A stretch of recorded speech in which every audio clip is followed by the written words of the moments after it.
In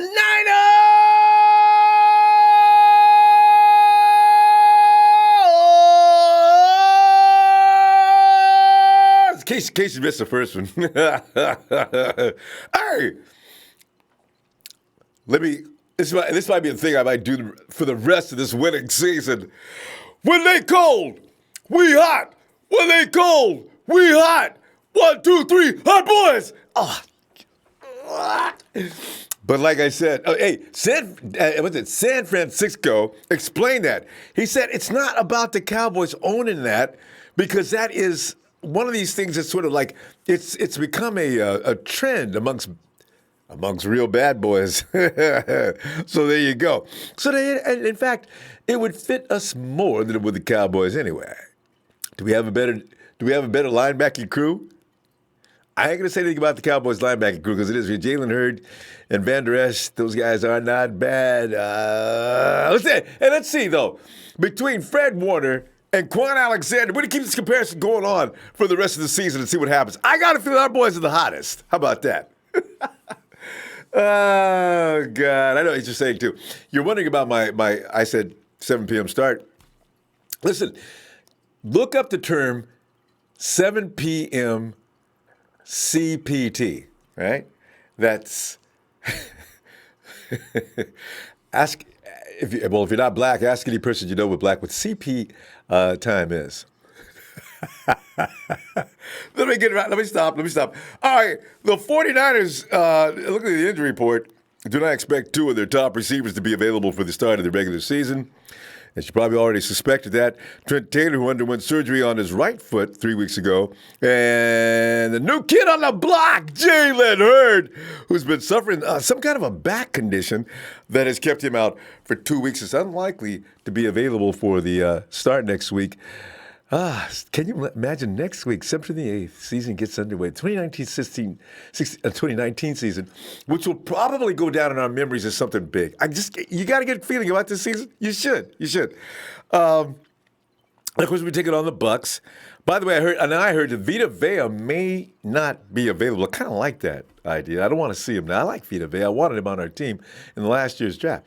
So, if he's not going to make it, good. I didn't want to play against him anyway. Coach Kyle Shanahan said of Hurd after last night's preseason finale, though, against the Chargers, quote, "It's a little more serious than we thought. Still don't know for sure, but we thought we would have a better chance at Tampa, and now that's not looking as good," unquote. So that's, Shanahan said he did not believe the 49ers would be forced to place Hurd or Taylor on the injured reserve list. Now, the 49ers will likely keep both on the 53-man roster, which might force them to keep a 7th wide receiver for at least the early portion of the season. Now, if that guy comes in, whomever he is, I know what you're thinking, right? Ronbo, don't start with Kendrick Bourne. I'm just saying. He made some good plays yesterday in spite of that miss again. That's 3 times in a row, Kendrick. Anyway, there will be possibly a need for a 7th pick amongst those who are saved, okay? So for our conversation tonight, of whom would you think is in that mix is the question. Listen, I will not be hurt if you don't pick Kendrick, but I do think Richie James is definitely a candidate if he's not already in the mix. So as tonight's headline reads, 49ers versus Chargers, top takeaways, and the roster cuts to a final 53 are underway. 49ers versus Chargers game displayed some standout play from several 49ers, as well as some subpar play from players being kept closely under watch for the duration of camp. Who do you think will survive and who will die from here is the question. Will Jeff Wilson Jr. continue? Did Damontre Moore secure a position? My God, what do these guys have to do, right? Is Kyle going to stop with the Nick Mullens versus C.J. Beathard intrigue or what? And he said this pressure, though, that he'll tell us Monday. But don't you wonder why he's making such a difficult decision out of this? I mean, it's kind of clear to us, right? So don't be surprised what happens next week. It not necessarily fit our own agendas. And I think we all share the same agenda here. But I did enjoy that CJ, that block to set Wilson Jr. free for that TD. That's pretty intensely exciting. I don't know if we have another player on the team that could do that. Maybe we can move CJ to another position. Maybe he doesn't have to stay a quarterback. Maybe we can just come up, put it. I don't know. Actually, there's no room that's not filled right now. Every quarter, every roster room, every room on the roster is just pretty much filled, right? So the 49ers closed out the preseason with a 27-24 loss to the Chargers, ruining their bid to sweep the preseason. Good. That is a bad luck omen. We've seen that too many times where teams sweep through the preseason and they lose just about. Didn't Detroit do this a while back? And got their butt handed to them each and every week of the regular season. So, as expected, the 49ers starters did not dress for that contest. This game was, and traditionally is, used as a final evaluation for a number of fringe players on the roster. You know that. The 49ers will have the roster down to 53 by tomorrow afternoon at 1 p.m. PT. Woo! Can you imagine if you are on the right on the edge? Where do you sleep? You sleep. You're up all night. Maybe even trying to get some smack points in, right? Call the coach. Hey, coach, yeah. No, it's just I thought I'd give you a call. I just wanted to know if you're hungry. I'm gonna send pizza over to your house. Because they told me. No, I wasn't trying to do that. I was just, okay. Never mind. I'll look for you tomorrow. See, Kyle's got to say, look, don't do this. Hey, let's look at some things that can be taken away from Last Chance to Impress contest. C.J. Beathard got the start against the Chargers and played throughout the entire first half. He finished the game completing 6 of 9 passes for 58 yards and a TD. There's nothing wrong with that. There's absolutely nothing wrong with that. He was in right from the beginning of the game. And then you can look at the level of competition he was dealing with, but still, C.J. put on a good show. I'm not going to say anything bad about him. Nick Mullens played just one series on the night, completing 1 pass to Malik Henry for 13 yards. If you were wondering what Nick's entrance in the game was all about, like I was, most people wondering, I thought, Coach, what are you doing? Shanahan did say post-game, quote, the plan was for them both to start the same amount of quarters.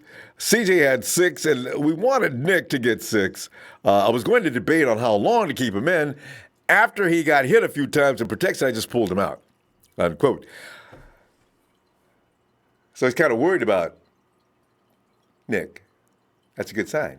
It's in case you're afraid, because back in your mind, if you're not a CJ fan, you're real worried about this. You should be, too, because you never know what Shanahan's going to do. Coach did say doesn't expect to name who comes off the bench behind Jimmy Garoppolo in the regular season until, as I mentioned, later next week. He did specifically say Monday. Wilton Speight closed out the evening and made his first completion of the preseason. I made a little note. I said, Speight, he should check into his family tree. There could be some linkage to him and Brock Osweiler, which I put that on Twitter, and Tyler came. As you know, Tyler is a huge Brock Osweiler fan. He came in and corrected me immediately, saying that you were way out of line, Ronbo. Brock Osweiler has had some tremendous games.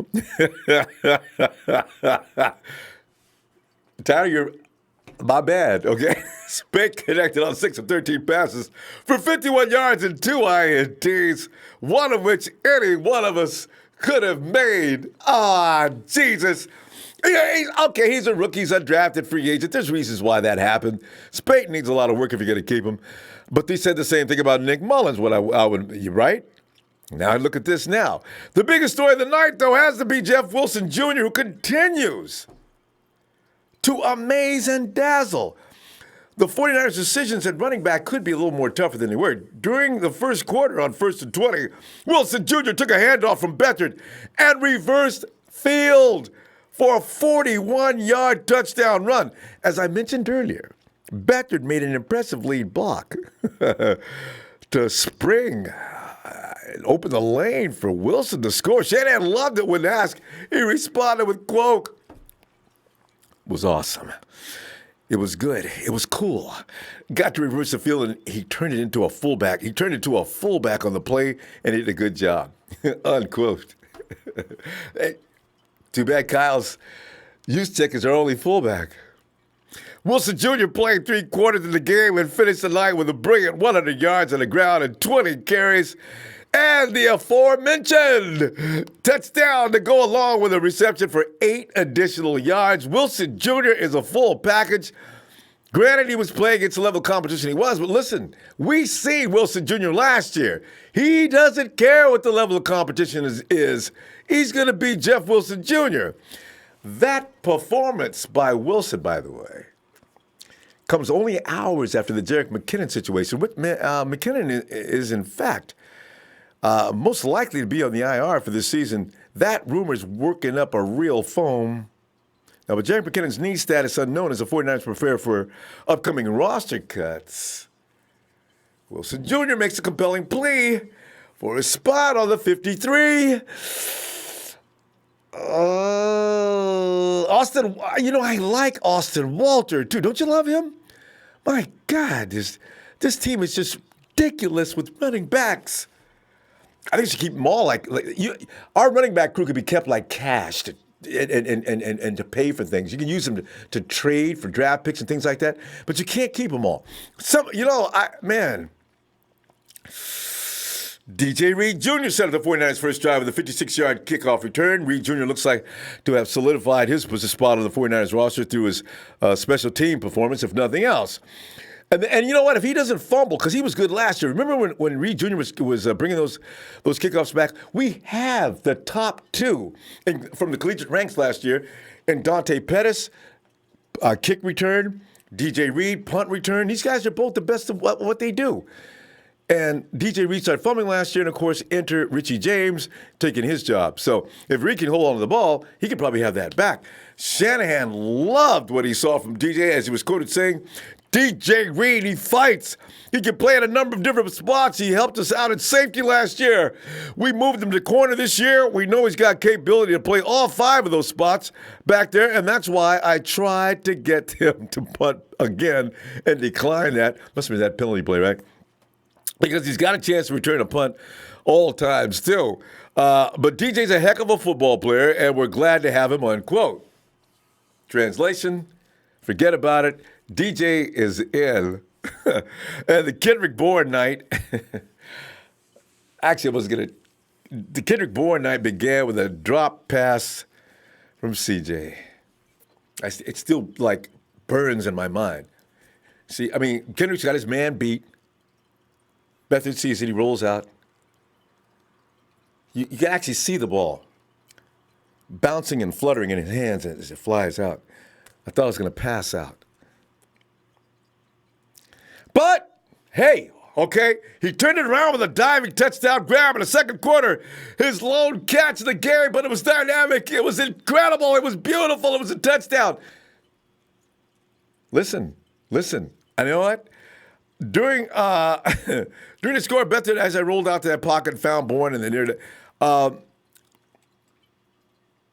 Bourne is actually he's competing with Richie James Jr., according to some, and Jordan Matthews for potentially the 49ers' final 1 or 2 spots left on the roster, and they're going to have to do that.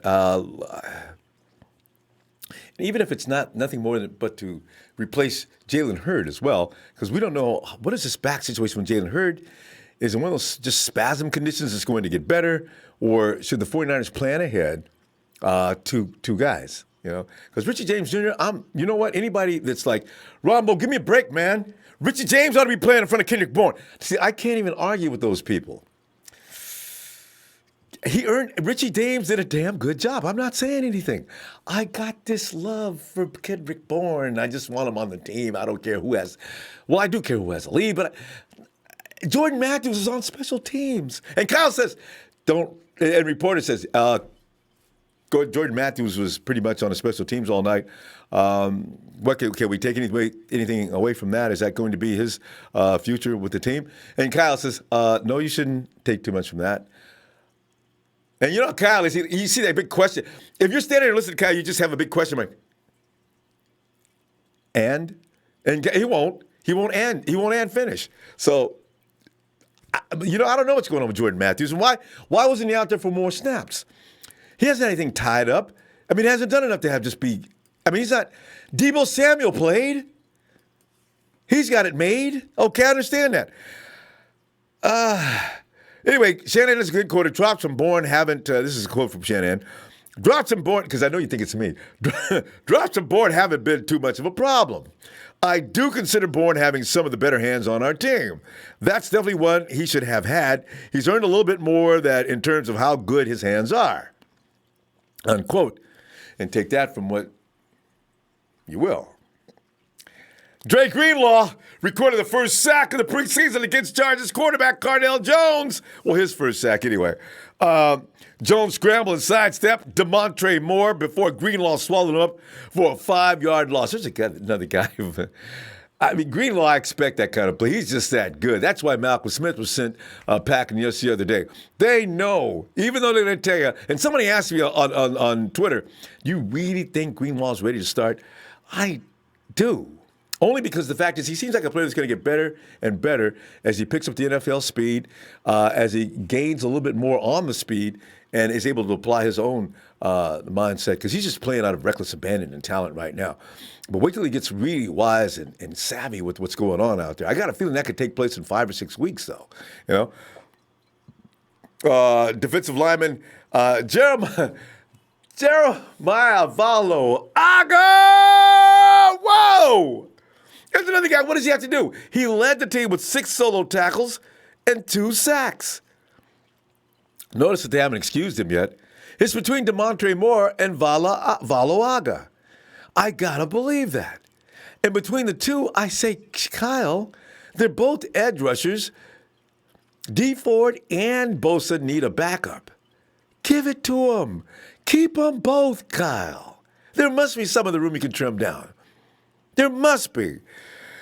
And then there was Demetrius Flanagan-Foles, came up with 49ers' first takeaway of the game. He made a cut on a pass from Easton's stick, intended for Andre Patton, and returned the interception for 15 yards, although that was a very silly pass. I'm not taking away from anything from Demetrius Foles. It's a nice play, but I'm just saying, you know, Flanagan-Foles, that was another play. I think. Never mind. It was a good play, and I hope somebody picks him up. He made a cut on a pass from Easton Stick, as I mentioned, Andre Patton returned the interception for 15 yards. But the busiest linebacker of the night, putting in work, was Mark Zacha, who hauled in the 49ers' second pick of the night as he jumped around on a pass intended from Malachi Dupree in the fourth quarter. Zacha also had a big run stop on a jet sweep against Chargers receiver Justin Liggins for a loss of 7 yards. Zacha, that competition is way below his feet, too. He could have came and sat down at any time. He proved himself early in the game as well. Players no longer in the mix. Finally, before we get to the phones, Dante Johnson's second time around with the 49ers ended much earlier than his first, as the 49ers said goodbye to him, giving him a head start to try and hook up with another team. And good luck to you, Dante. Really, man. You know, you've been involved in our 49er lives a lot for the last few years, and I don't wish anything bad on you, man. I'm glad the 49ers did let him go ahead of the pack so he can see if he can get hooked on first. 49ers also released offensive lineman Sam Young. Young signed with the team in mid-August after deal swing after tackle Sean Coleman broke his leg, but wasn't able to fully impress anyone apparently. Defensive lineman Jay Bromley, cornerback Chris Campbell, who I ridiculed all game long yesterday. But, he came in a way. You got to have a little sympathy for some of these guys. They come in, all of a sudden they got to come in and just be honest and put on these other new uniform and just get in there and do a thing. It's got to be tough. Defensive back Jordan Holland can say goodnight. He already did. Offensive lineman Wesley Johnson. Tight end Tyree Mayfield, who looked like he really didn't care to play yesterday. You know what? I don't think they targeted him. I think Tyree was getting a little pissed off. It looked like his body angles looked like he was a little PO'd during the time. I think CJ missed him on a couple of plays or didn't throw it at him. I don't know. It just could tell he wasn't into it. And Kyle probably saw an attitude and said, okay, well, you can go then. Cornerback Quentin Rollins, running back Brandon Wiles were also released today. And good luck to all those guys. And, here's my question, though, here's my question before we get into the keep this in mind. Most intriguing question I got last night, because I was all over Twitter like clowning around because I didn't take this game seriously, but I wish I would have done it now because the game was interesting, actually. I forgot. He says, hey, my question to you is, who gave me this question? I should have written the name down. He says, my question to you is, was CJ even looking for Bourne on that play? Of course, Big Show was on Twitter last night giving me grief. about everything I said. Show I'm going to get you, man. Thank you. Hey, Faithful Empire, thank you, fam. Thank you for the contribution. Always appreciate it. Game might be moved to Levi Stadium due to hurricane in Florida. If there's any damages sustained in Tampa, prayers to them, indeed. That's what we should be thinking about first. Prayers to the people on the East Coast as Dorian is just really scary. And how's the faithful doing today? Quest for 6 continues. Faithful Empire, yes! Daniel SF, 49 fan 5249. Thank you for your contribution as well. Congrats to Nick Mullens. Proud new daddy. Yes, I forgot to mention that too. I saw that. Nicky's a new papa. And speaking of Papa, Popeye Sadvandra. He says, man, Jason V better be starting week 1 with Uncle Sherm. Oh, Jason Verrett, yeah. We never get any updates on him, do we? Frost TWSA.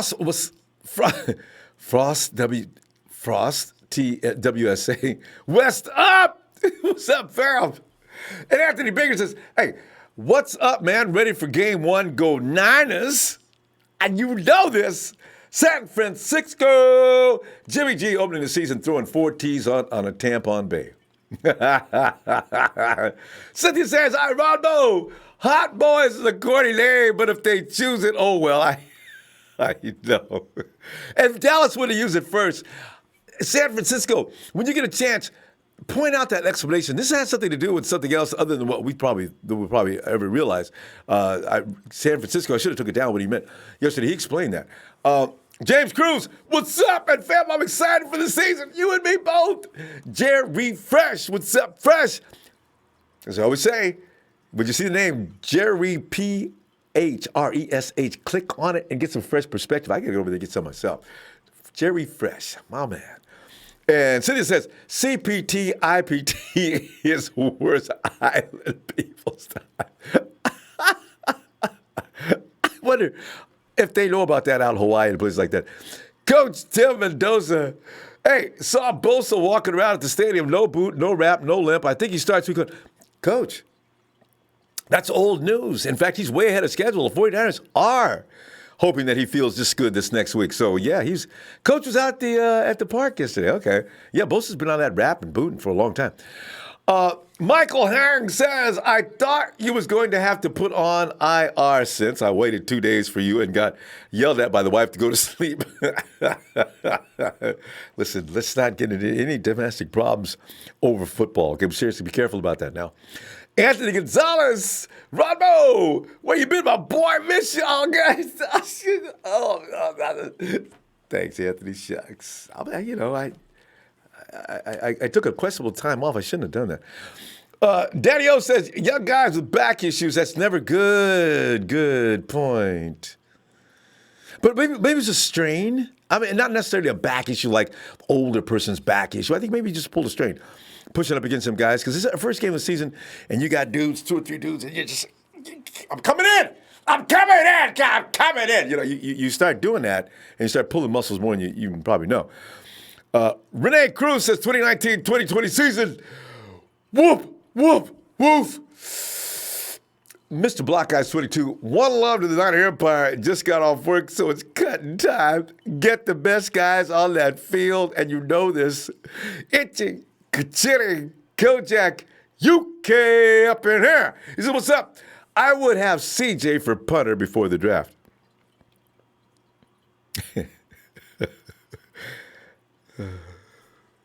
Okay, let's see what happens to him. I don't want to see him. Actually, I don't want to see CJ leave.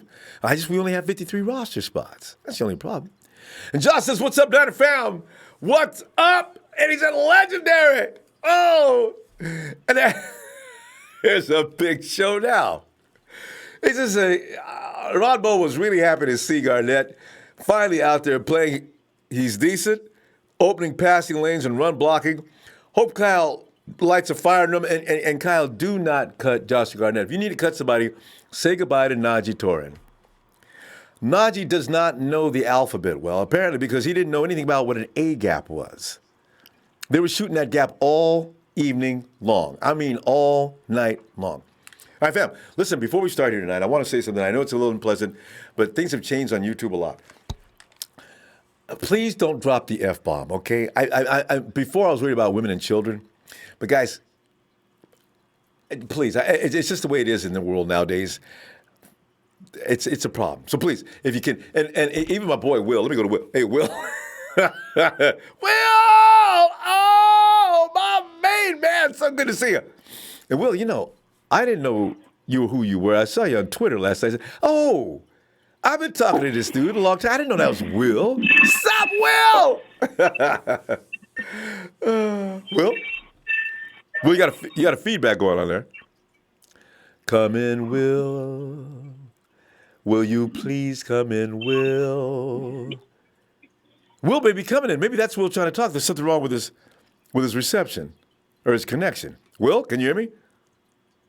What's up? What up? Hey, Will. So, Will, as I was saying, but YouTube has been giving me some pain about certain things. So, Will, you know what? Just bleep Rudy, bleep the Rams, okay? Wait a minute, and just to keep it clean for a while and see if we can get out of their way. What do you say? Is that okay? Okay. All right, I got you. No problem, Ronbo. Appreciate you, fam. Will, you know how much I love you, man. I can't have you not calling in. Will! For sure, man. Look, hey, Will. Man, I don't want to do it. I don't know. Will, you seen what happened? Go ahead. No, I'll just say I don't want to do anything to jeopardize your show, man. Thanks, we all love your show, man. And, thanks, you always give us a platform to let our frustrations out and also the praise. And when the 49ers are doing good or bad. So I'm gonna keep it clean. So first off, I want to say these two things. I'm so glad, truly so glad, that Malcolm Smith is out the door. That's right. We haven't talked since that happened. Right. And I got my wish. And I got one more thing is that block that C.J. Beathard did for Jeff Wilson last night is the only play that C.J. Beathard did good in our preseason. So, well, that's all. That's what I want to say about that. But he avoided getting sacked last night, though. Didn't he? I think. Did C.J. go down last night? Yeah. I don't think he did. I think he did. But anyway, he go down so much it's hard to forget. But but yeah, man. It's that time. It's about that time, Ronbo, man. September 8th is on and popping. We got Tampa Bay Buccaneers, man. Tomorrow is a big day for us because we're about to find out who is going to put on them red and gold cleats and who is about to walk out the door. So that judgment day is coming tomorrow for all the players on the 49 team. I just hope we just need to pray and just hope that Kyle Shanahan and John Lynch go ahead and make the right decisions and pick the right players to remain on the squad because this is a big year. This is year 3, so we gotta get it rolling and we gotta get these dubs, man. Yeah. Got you. So, no more losing. Yeah, but yeah, man. I Jet McKinnon, man. I've been going to war over him all this preseason, OTAs and all this stuff. But we just don't know. We don't know why his knee is sitting back. But Will, I just want to say something on that. Could it be psychological? From what Lynch is saying, he can make all the moves. He looks slick. He looks quick. He looks smooth. But he's afraid to plant his foot and go. And Lynch says we gotta address that. We gotta do something about it. But right now, if he's afraid, I don't know if it's pain he's feeling when he plants that foot or what, but I got a feeling it's in his head, some of it. Anyway, go ahead. Yeah. I mean, in a way, it's natural because when you're coming off an ACL tear, when you get back up and running, and you always it's just like an Achilles. You're scared to plant that foot and drive because you're afraid that it might pop or So it's kind of like it's psychological, But McKinnon got to find a way to get it back right. Gonna be up to him. Gonna be up to the training staff. So, but I mean, there's a silver lining behind it because you got Jeffrey Wilson who could. Well, I believe he will make this team because of this. Jeffrey Wilson has proven that he's a great back. Man, I'm telling you, man, the dude he has great vision. He can run over you. Yes. He can get you extra yards. So I mean, yeah, he deserves to be on this team. You know, so hopefully he makes the team, which I think he's gonna make the team. But yeah, man, with Jalen Hurd and Trent Taylor gonna be out for a while. You know, you got Marquise Debo Pettis, and all them guys, man. But look like Kyle Shanahan for the first couple of weeks gonna have to use more of his running backs as receivers. So I believe Kyle's playbook may change a little bit because he got those two guys out. I mean, we don't know when they're gonna be back. Hopefully, Hurd be back week 2. But you know, with Taylor and Hurd out for a little bit, you know, Kyle may have to use some of his running backs, you know, in the passing game. But I mean, he's going to use that anyway. So Will, I mean, let me ask you a question right there on that too. Jalen Hurd's out. Hurd he's going to miss a week or so. Taylor, we don't know how many weeks he's going to miss. Plug in who you think Kyle's going to use those same plays for instead. Give me two options. Receivers or running back, or just receivers in general? Either receiver or running back. Who's going to take Taylor's workload? Because it was going to be pretty much Jalen Hurd or Jordan, or in fact, with Hurd, who's going to take his snaps, or who's going to be standing in for him? It's kind of hard. I mean, you can use Breida, because you seen what he did in the preseason game against the Chiefs. You know, you can use him in the passing game and Coleman. Them the only two you probably can use in the passing game if you're using running backs. Coming out of the slot. Let's see, either Matthews or Bourne. But the thing is, I mean, with me, I understand everybody has their different opinions about which receiver is going to remain on the team. But me, I don't know.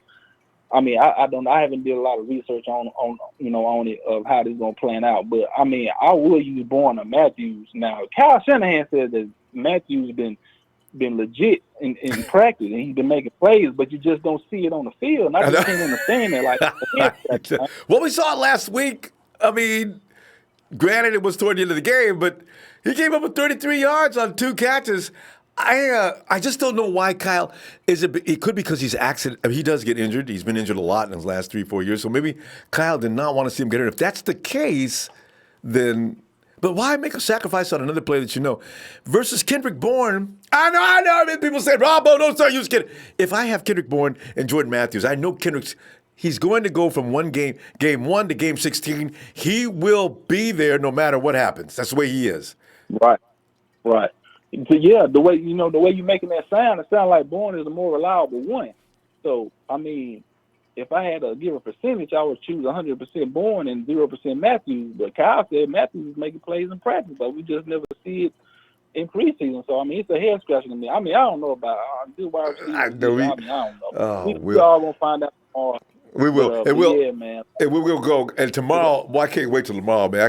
Boy, we gonna be. There's going to be some hurt feelings tomorrow. Mine may be in the first, too. Well, I'll be looking for you tomorrow, though, fam. All right? All right, man. All right, y'all. Shout out to all the 49 fans, man. Hey, man, I know it's going to be tough. Some of y'all feeling going to be hurt. Some of y'all, you're going to be happy. But at the end of the day, we all going to be happy when we get these dubs, man. So, shout out to you, Ronbo, man. Shout out to my TNT fan, my player partner, Trey Trez, Big Show, Jared Fred, Russo, Shea Lewis, man, all them guys, man. Daniel, Red 49 hits, man. Forget the Rams. Forget Root. They lost the Super Bowl. They want to score 3 points, and they just garbage, and they broke. All right, Ronbo. Awesome. Hey, Ronbo, I got one more thing. Go ahead. Trade Kello or release him or something, because I want Jason Verrett in week 1. So that's all. All right, Ronbo. All right. Appreciate you, fam. I can't wait to see you tomorrow. I hadn't even thought about that. Akello Witherspoon. You know, well, they're not going to cut him. I just know that the 49ers feel like they can finally mold him into what they want. I'm pretty sure that's the way they're thinking. So, Jason Verrett. You know what worries about Jason Verrett? Is he okay? Why are we not hearing anything about him? We heard about Bosa just a few days ago, but we're not hearing anything about him. Nobody said Verrett's going to be ready for week 1. They're saying Bosa's pretty much in possibility of blame. They didn't say anything about Jason.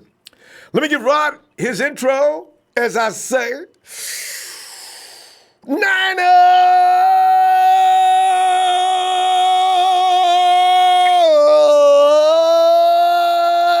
for the ride.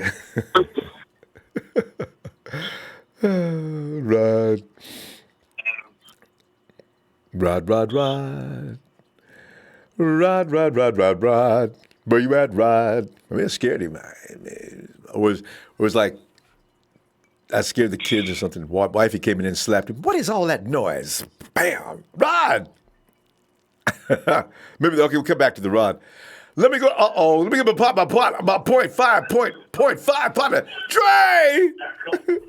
Ronbo, what's happening with you, big boy? Dre, you know, man, I'm telling you, man, I game yesterday. I didn't do it because I figured it'd just be a bunch of errors and clowning, right? And I said to myself, you know what? I'm going to go ahead and wait for the cuts and then get all up into this. But I wish I would have went and done that game yesterday. I'd have liked to talk to y'all last night. You know what I'm saying? But it's okay, you know.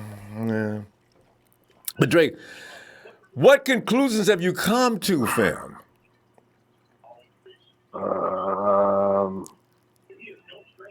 Man, Jeff Wilson isn't that good of a back to me.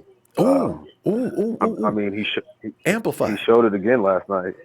I mean, last year the guy he fumbled 4 times and 3 of them was in the red zone, bro.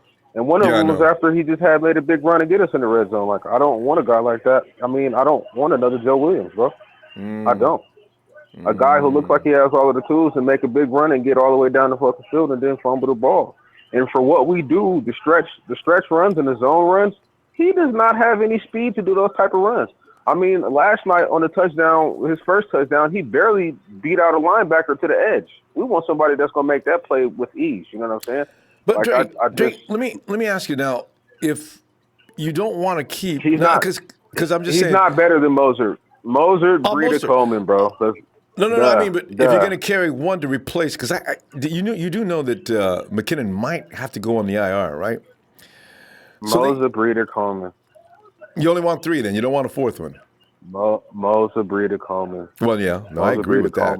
When all of these people saying we're going to cut Jarrett McKinnon, there ain't no way in hell John Lynch is.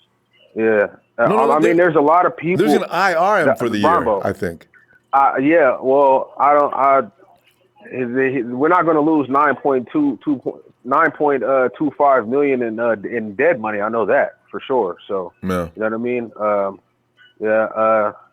It is what it is, though. You know. So you're talking savings. So don't spend any extra money. But he's going to be on the practice squad if nothing else. For as long as it takes to pick him up.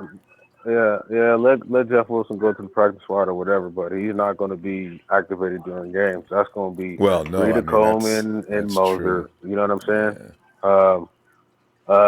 As far as Valoga or Damontre Moore, I would rather have Damontre Moore. He just looks more like a pro, especially when it comes against lining up against first teamers, like against the Chiefs, where he lined up against the first teamers. He was not just serviceable, you know, he was getting back there and creating pressure, setting the edge. That's something that I didn't see Valoga do because he didn't play against any ones this preseason. You know what I mean? He played against one game he played against some 2s, you know what I mean? But it was just against 3s or 4s. And also Damontre Moore, he has, you know, a lot of experience. He's a guy that was drafted high and didn't really live up to his draft expectations. So this is like his second go around, and I feel like he's hungry. You know, that's the guy that I would keep. And you know, he's a big, strong man. You know what I'm saying? Damontre, he's a big guy, you know? I'm noticing that. Oh man, yeah, he's a beast. You know what I mean? So definitely like to see that. What else?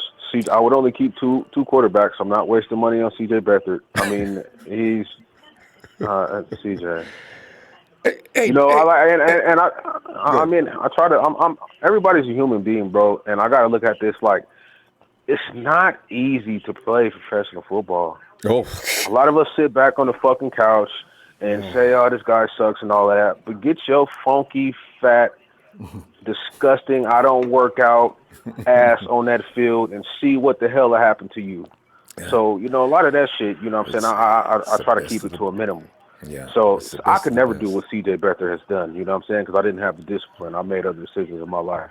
Yeah. But just going up again, just being a serviceable backup, he's not a serviceable backup, and he's not somebody that you can trust. Yeah. Ronbo, that man looked horrible. I was excited for watching the game, and after the first 2.5 quarters, I was like, bro, like, what did I even like? It was horrible. It was vanilla. You know, you could tell that there wasn't really any planning. You know what I'm saying? It was like, CJ, get out there and let's see what you can do. And he looked horrible.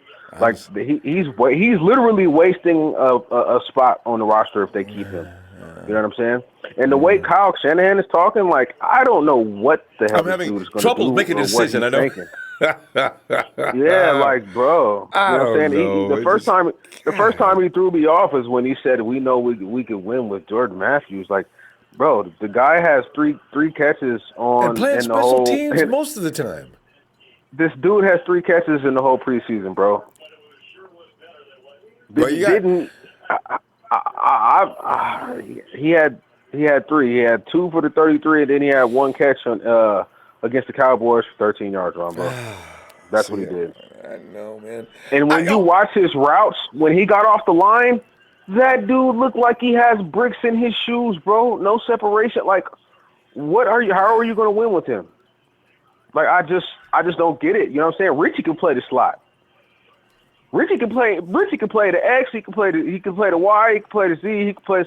Richie, that motherfucker can do anything. Hey, you know what I'm saying? Dre, like Jalen Hurts. You got every last one of them can play. All of them can run full route tree. And Debo. And Dante. And you know what I'm saying? You can actually bring Marquise out of the slot, but you shouldn't, and because he's better used on the edge anyway. But you know what? All of them can do it. Yeah. So. Yeah, man. So we can go ahead. Yeah. Let me see tomorrow, and we go get together after these cuts. Man, that's gonna be a party. Yeah, most definitely, man. We definitely gonna see what's happening, bro. All I can say is, I just hope that we have a winning season. You know what I'm saying? It's been a long time coming around, bro. Like I said, I came out the womb in 1985, and I was a Niners fan. I was a Niners fan before I even knew what they were. That's what I'm talking about. It's definitely well deserved. All right, man. I'll see y'all tomorrow. Shout out to my player partner, Will, Trey Tress, Big Show, Russo, Shea Lewis, Jerry Fresh. Man, all of the Niner family, you know what I'm saying? We got, another 7 or 8 days, man, and we're going to see what we really made of, man. Yep.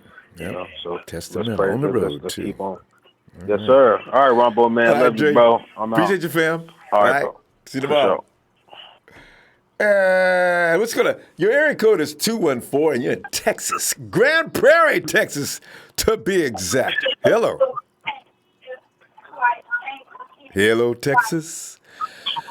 Hello, Texas, where my southern rose grows in Texas. All right, let's go back and check out on Rod. Hey, Rod, are you there? Yes. Oh, then in that case, yes. Rod, let me do it again.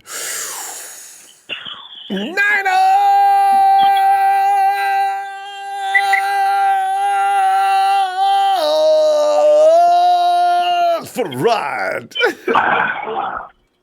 Yes, sir. What's going on, Ronbo? Rod, I tell you what, I really wish, you know what I wish I could do? If I could just knock on Kyle Shanahan's door and say, Kyle, listen, can I spend the night? I'll sleep out on the sofa. I just want to see if you talk or whisper out loud anything that goes on, and I just want to see your face and mood so I can make some determinations from what I think you're going to do. I mean, this is making me crazy. I mean, please, I'll bring dinner. I'll cook. I'm a good cook. I just want to. What is he thinking? What is he doing? What is going to happen tomorrow? Is CJ going to be our second quarterback? Is Kendrick Bourne out of here? Is Damontre Moore, after as hard as that man worked, going to be kicked to the curb? I mean, it's just all these questions about some of these guys that you know are on the edge. Rod, stop me. Get in there. All right. I'll tell you what, you guys better be well. You don't know how this man thinks, but when he comes to his conclusion, even when it doesn't look wise, it ends up looking wiser than we thought at the end of it. Yeah. I mean, even George Kittle. You remember he was raving about George Kittle before he got the Before he started actually becoming George became Kittle, yes. right. And I mean, time went on, and I was like, well, I mean, he doesn't really seem like anything spectacular to me. Just seems like your average Joe Blow tight end. And Yeah. then what happened after that? You know, it's like this man got. Whoa! I think I remember you saying on one of the episodes of Ronbo Live that this man got a crystal ball. I'm trying to find that crystal ball, Ronbo. Yeah, I tell you, it has all the answers apparently. But you know, they just got that kind of insight. These are football dudes. That's what I said when they first came together last year, 2017. I said, finally, we got some real football dudes running things. Every last one of them.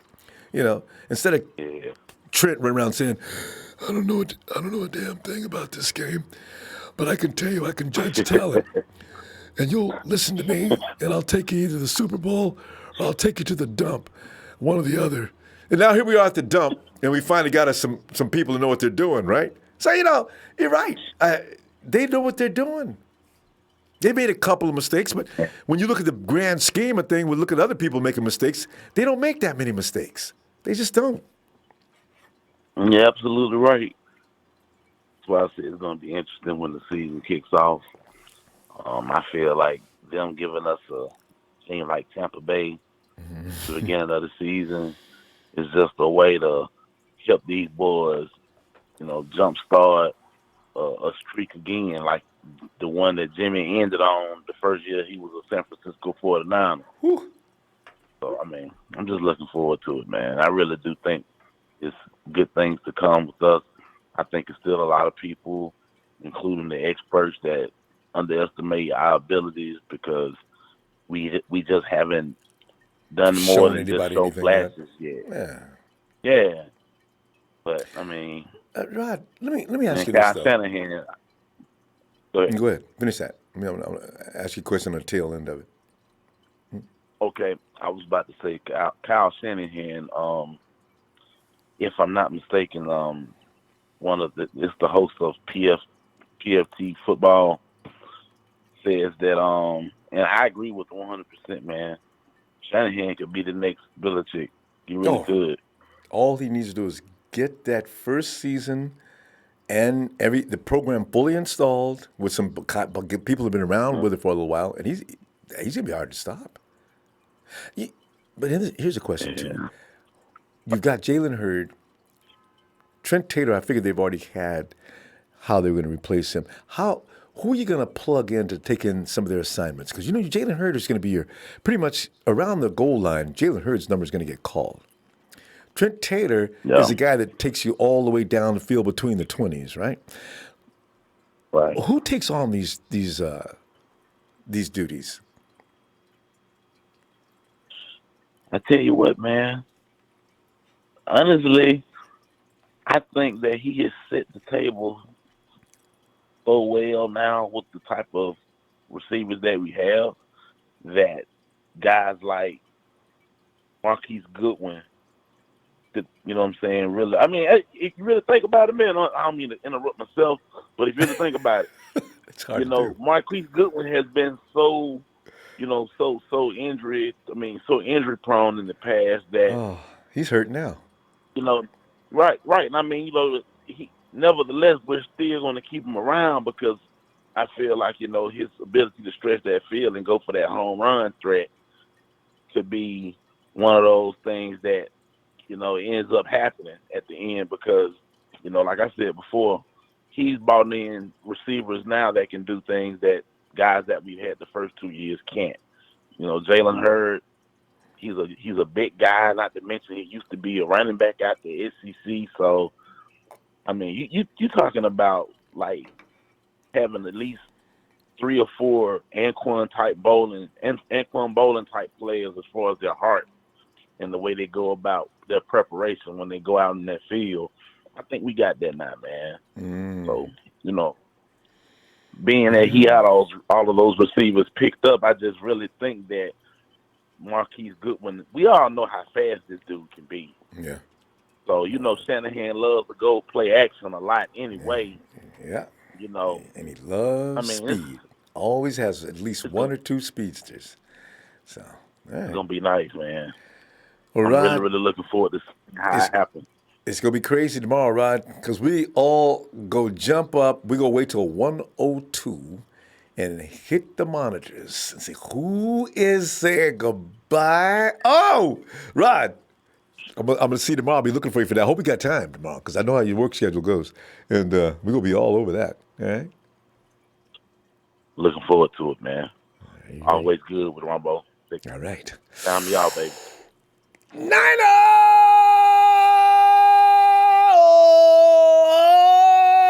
for Bama, the Rod. Have a good Right. night, Rod. On the next one, Ronbo. He Peace out, Empire. is. Yeah, I tell you. Because I got a feeling I figured Kyle had a bunch of plays lined up for Hurd as soon as he saw him bulldoze his way in the end zone. So I figured those are going to be George Kittle plays. You just leave and go from, I don't know why I keep doing that. You go from Hurd and you go back now to George Kittle because George Kittle is that guy also in the end zone. You guys, there's inevitable. Just let me go. I'm coming in. You know, George Kittle's one of those guys too. Debo Samuel, another one. He's got hops. So you put that ball up. I got a feeling he wins those battles. And I'm going to say Kendrick, but then again, everybody says, but Rumbo, who has the best history in the red zone? It's Jordan, Matthews, Skywalker. What's up? Well, what's up, Ronbo? Do that again. I love it. I love it when you do that, man. Well, That's why I wanted you to enjoy that. Hey, Skywalker, good things going on, scary things going on, decisions to be made, predictions, things that you may never suspect happening could happen tomorrow. You know, like Najee Toran staying on the team and they cut Joshua Garnett. You know what? Most people don't like Joshua Garnett. If indeed my lunch bunch group to hang out with in the afternoons would include Joshua Garnett, Jimmy Ward, Kendrick Bourne, and these guys are guys that people would say, Ronbo, man, if we saw you guys sitting at the table, we would actually boo you from across the room. Hey, but Skywalker, what are your thoughts on these things, including yesterday's game? It's already been a successful cut day, man. Malcolm Smith and Dante Johnson are no longer on the team, so I'm happy. I'm happy. I'm good. Oh, but for sure, I mean the O lines,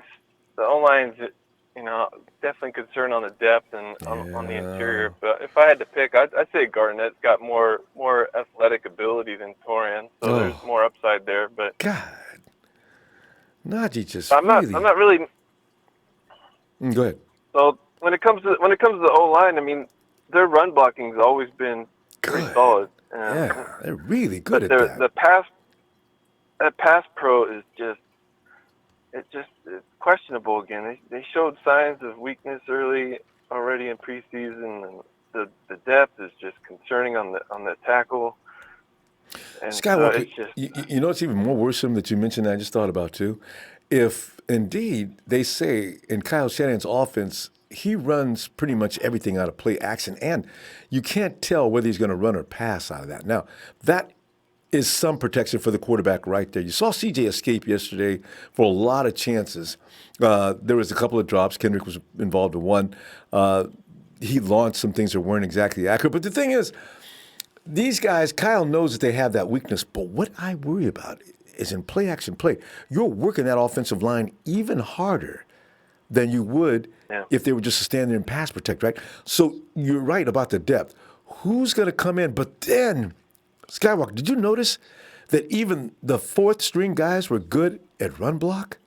Even Najee was getting out and on the block and doing a well job. So this line is designed to run, but they're not going to stand there and put people in the shotgun too often.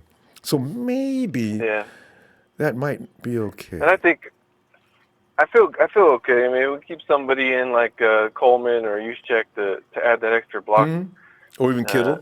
Will be And then we got, Toilolo.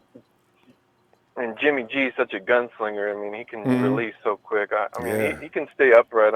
I just want him to have some time in that pocket On so occasion. he can get some separation downfield. Yeah, make some big plays. So it'll be interesting to see how we progress. But, like I said, Shanahan's scheme's so solid. I'm really not worried about it. And our running game's going to be legit. So it's going to keep them on their so toes. legit. Woo! And we've seen Jeff Wilson Jr. do what he did. And we've seen him do that before. You're looking at Austin Walter. They're wearing out.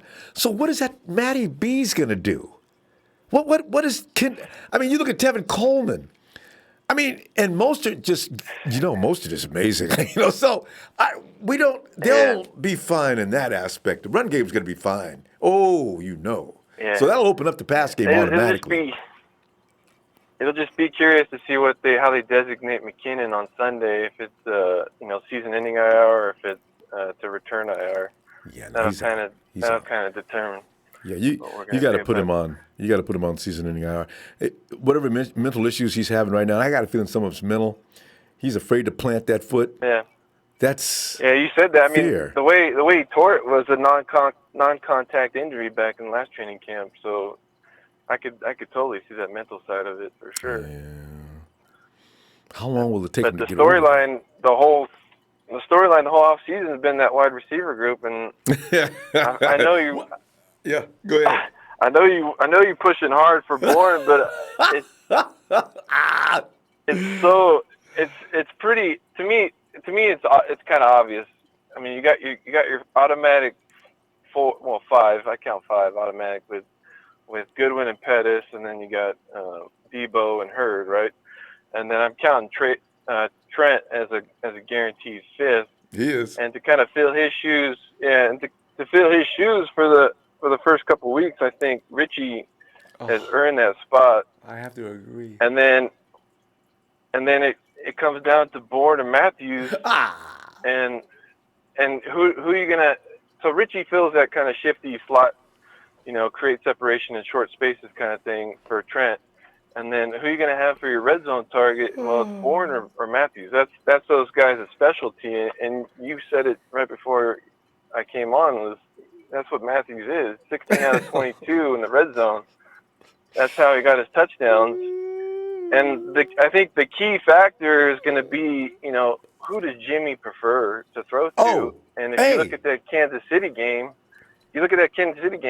Matthews was out there running with the ones, Wait. first 2 drives. Did Matthews start in that game? He didn't start, but he came in and he was playing with Jimmy on some throws. So he was out there with him. I was paying close attention to that. And I've got a feeling Jimmy kind of you think he likes what? But he's been he likes that nice Kendrick wingspan, all 3 man. years. I know, man. But you heard Jimmy say, you think you made a bad throw, and then Jordan Matthews kind of erases it with his catch radius. So was he talking about Jordan on that play, or was he talking about? He just made a comment when they first started camp. One of the reporters asked him about Jordan Matthews, and that's how he described him. So that's just my opinion. It's really coin flip. I mean, I love KB and the way he played this training camp. He was just balling out, having fun, dancing. Winning the spot is, I know.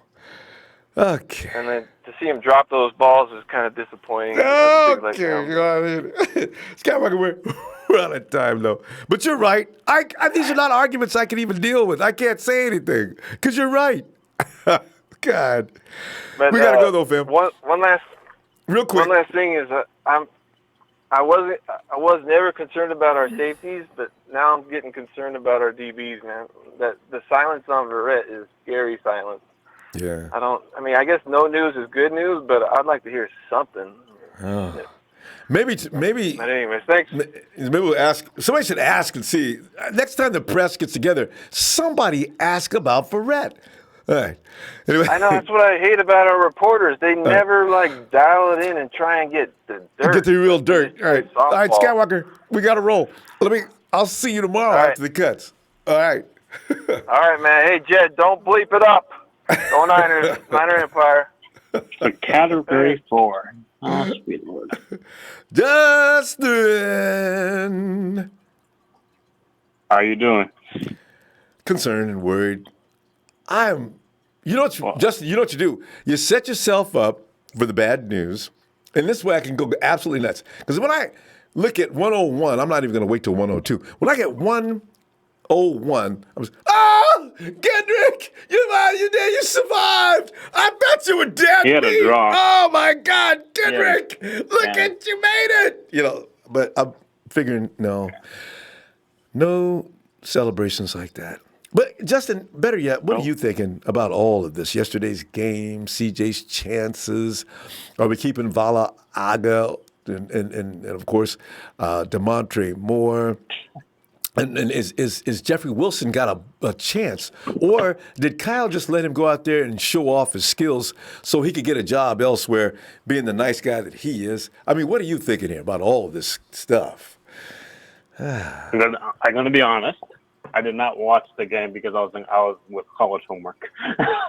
But I did watch highlights. CJ Beathard is garbage. How do you know? You didn't watch. You said you didn't watch. Maybe it was dazzling yesterday. Well, I watched the highlights. I recorded the show. I recorded the game. So when I got home, I eventually watched it. I sat through. Yeah. Guy, man, so many. He missed a wide open.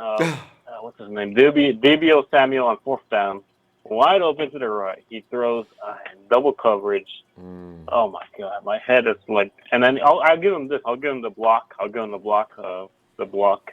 He had a big block for that touchdown from what's his name? What's that guy's name that had I forgot his name now.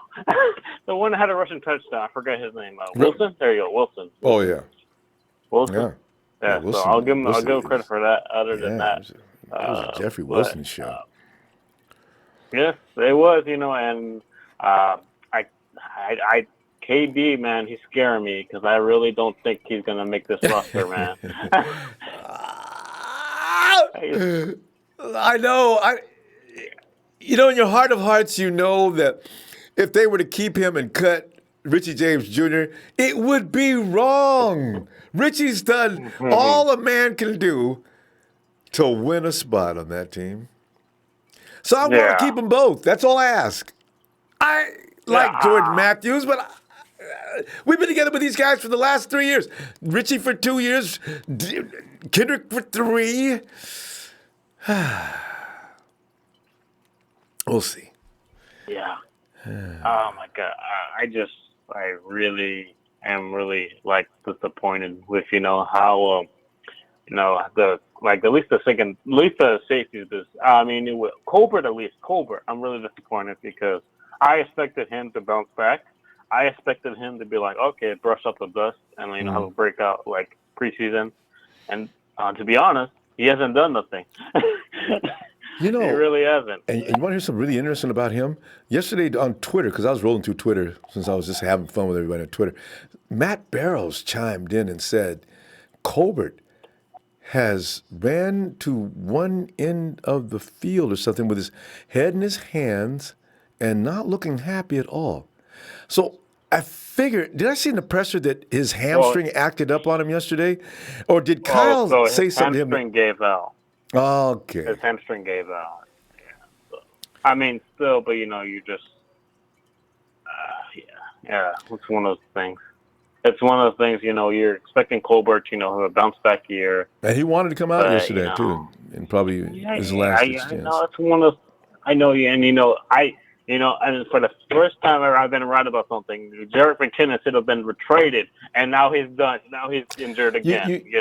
Who are you going to trade? Justin, when people say things like that, who are you going to trade him to? Who's going to give you anything for him? I don't know. He has a bad leg. That route pick something, man. Nobody, that's a nobody lot of, gives away. You give me a healthy Jerick McKinnon, you can make a deal. The guy may have a hurt leg. He may never play again, as far as some coaches or managers thinking. You get fired if you make a deal with the 49ers for Jerick McKinnon. Fired. You're not going to trade for him. You can't get a deal. Yeah. that's just disappointing because I expected him to just have a good year this year. I really did. I really was pulling for him, to be honest. I really was. Have you ever had a torn ACL though? I don't know what that's like. No, I've had a sprain, James. MCL though. Not fun. And you know how bad that is. I've had a sprain before. I jumped on a hardwood floor. I came down. I remember I was home and almost in tears. I didn't want to go to the doctor, though. I had my leg elevated. It was hurting so bad. It went away in about 4 or 5 days, and then I said, oh, maybe it's just a strain. And I went out and started jogging on it a week later. Okay, maybe I'm okay. But I was lucky, like you're saying. Maybe it was an MCL. I don't know, but they go away. But surgically repaired torn ACL, what is that like? Because I think he's scared. It hurts. You feel like like you can't put pressure on your leg at all. You're very you have to. Yeah, I mean, especially like it's almost like you feel like you have only one feeling when you're at a leg. Anything you do will hurt it. Like you can't really move. And even when you're laying still, it's the pain is throbbing. Yeah. It's just throbbing every day, and then you have to take these pain medicines every day. You have to go to rehab, and it's the pain, man. It's one of those things, So I mean, I've sympathized with him a lot, but I just can't believe we spent $28 million on him. I can't believe that. You say that because we haven't seen him work. Now, had he been able to play, we probably thought he's probably good. I doubt very seriously where Shanahan's made a bad call here. That's a scary thing too. Is that all these running backs are getting all this money. You got Ezekiel Elliott, you're getting Todd Gurley getting this money. Ezekiel Elliott's holding out, and you got Le'Veon Bell. He held out for a whole year. It's like all these running backs are now thinking they could get all this money. I'm like, okay, but you're like, okay, but what about you guys is the only reason you guys are good is because you're O-line. With a shitty O-line, I cussed. Oops, I'm sorry.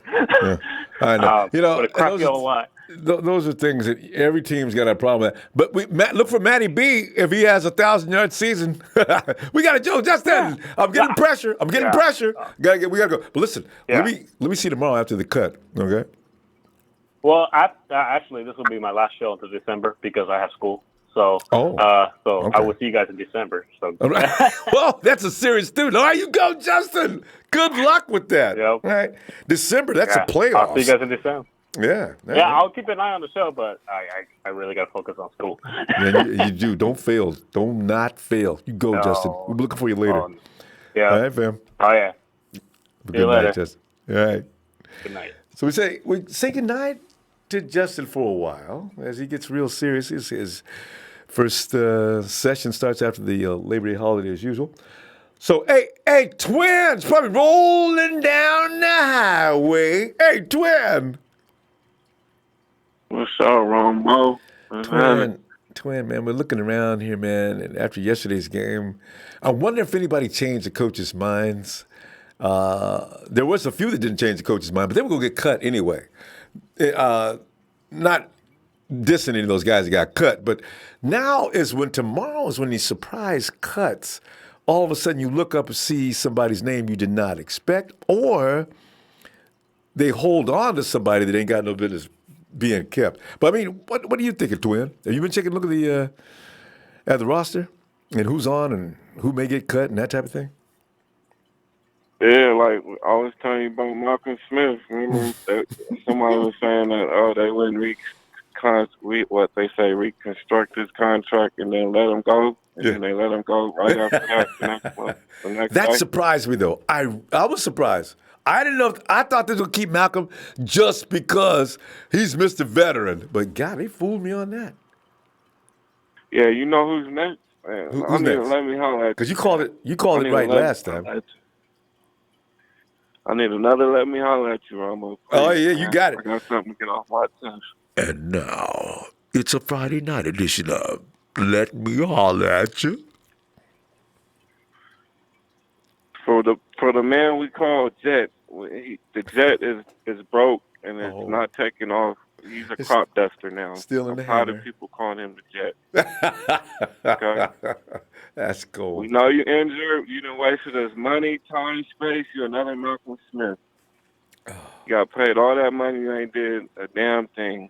I don't want to cuss tonight, but Thanks. He Appreciate it, Twin. come back and then he go back out. He come back out. He playing hokey pokey. Put your left ankle in and put your left ankle out. I'm tired of it. Put You your know. right foot out. And you shake it all about. Now you on I the forgot all about sideline. that. Another year you're gonna be on the sideline. You know what I mean? Looking like Big Baby on the sideline. Come on, man. I'm just, I'm done with Jet, man. I'm over that. And Twin, if it makes you feel better, the 49ers are not going to go another year after this. This is it. If Jet still can't plant his foot next year. Shanahan's pissed about that. Oh, yeah.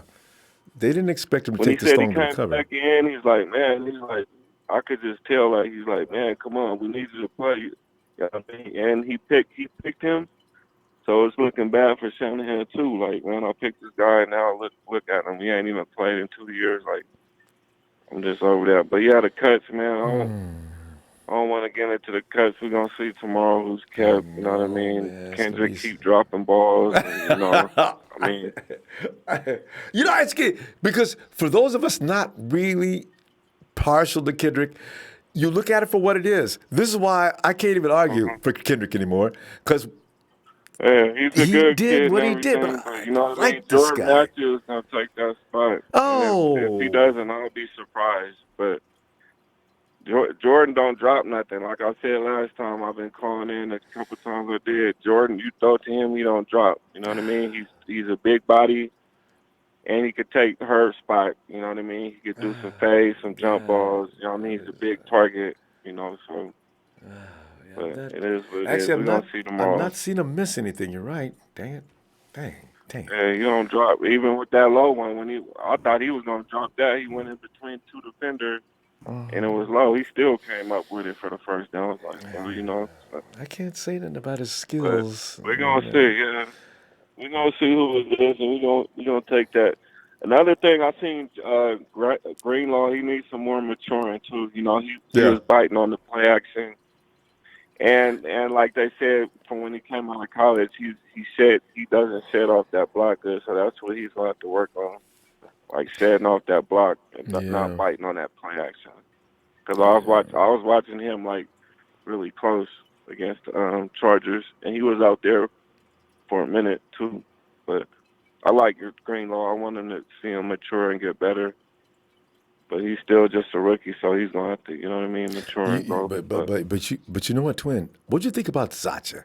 I got a feeling that Zacha can actually start at the Sam, because he's actually one of the best things he does is rush the quarterback. Now we saw him yesterday; he's improved since last year. That's not the same Zacha I remember last year. He was okay last year, but I didn't understand why he was getting all the noise. But this year, he looks like this defense. He's starting to own it. I mean, he looked good yesterday, and that was against low-level talent, but still, he did look good. Yeah, and they're keeping him around for a reason. All the guys they're keeping them for a reason. They're just not keeping people just to be around.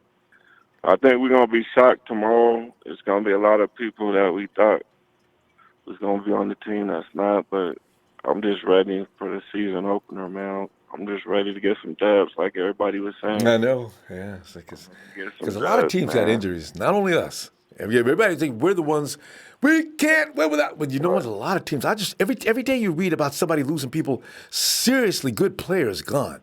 Yeah, it's scary, man. Yeah. I hope Nick can come back and play against Tampa Bay, man. I want to see what he can do. Him and D4. I'm just excited, man. I want to see that front four tear something up. I do too, but I wish they'd wait till week. Nick ain't got to play against Tampa Bay. He really doesn't. But I want him for week 2 because I need him for the Steelers. Let him get warmed up on the Bengals, and then cut him loose on Roethlisberger. Him and boy.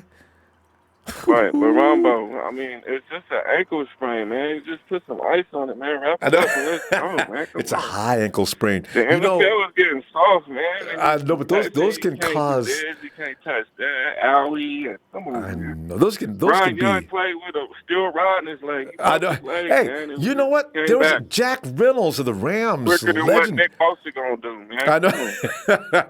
But Jack Reynolds many years ago. Do you know Jack Reynolds played with a broken leg? I believe it was in the is a playoff game. Reynolds had a broken leg. You know, Twin, that was back when men were men and football players were animals. Woo! Dang! real football, What? man. A broken leg? Did not hurt?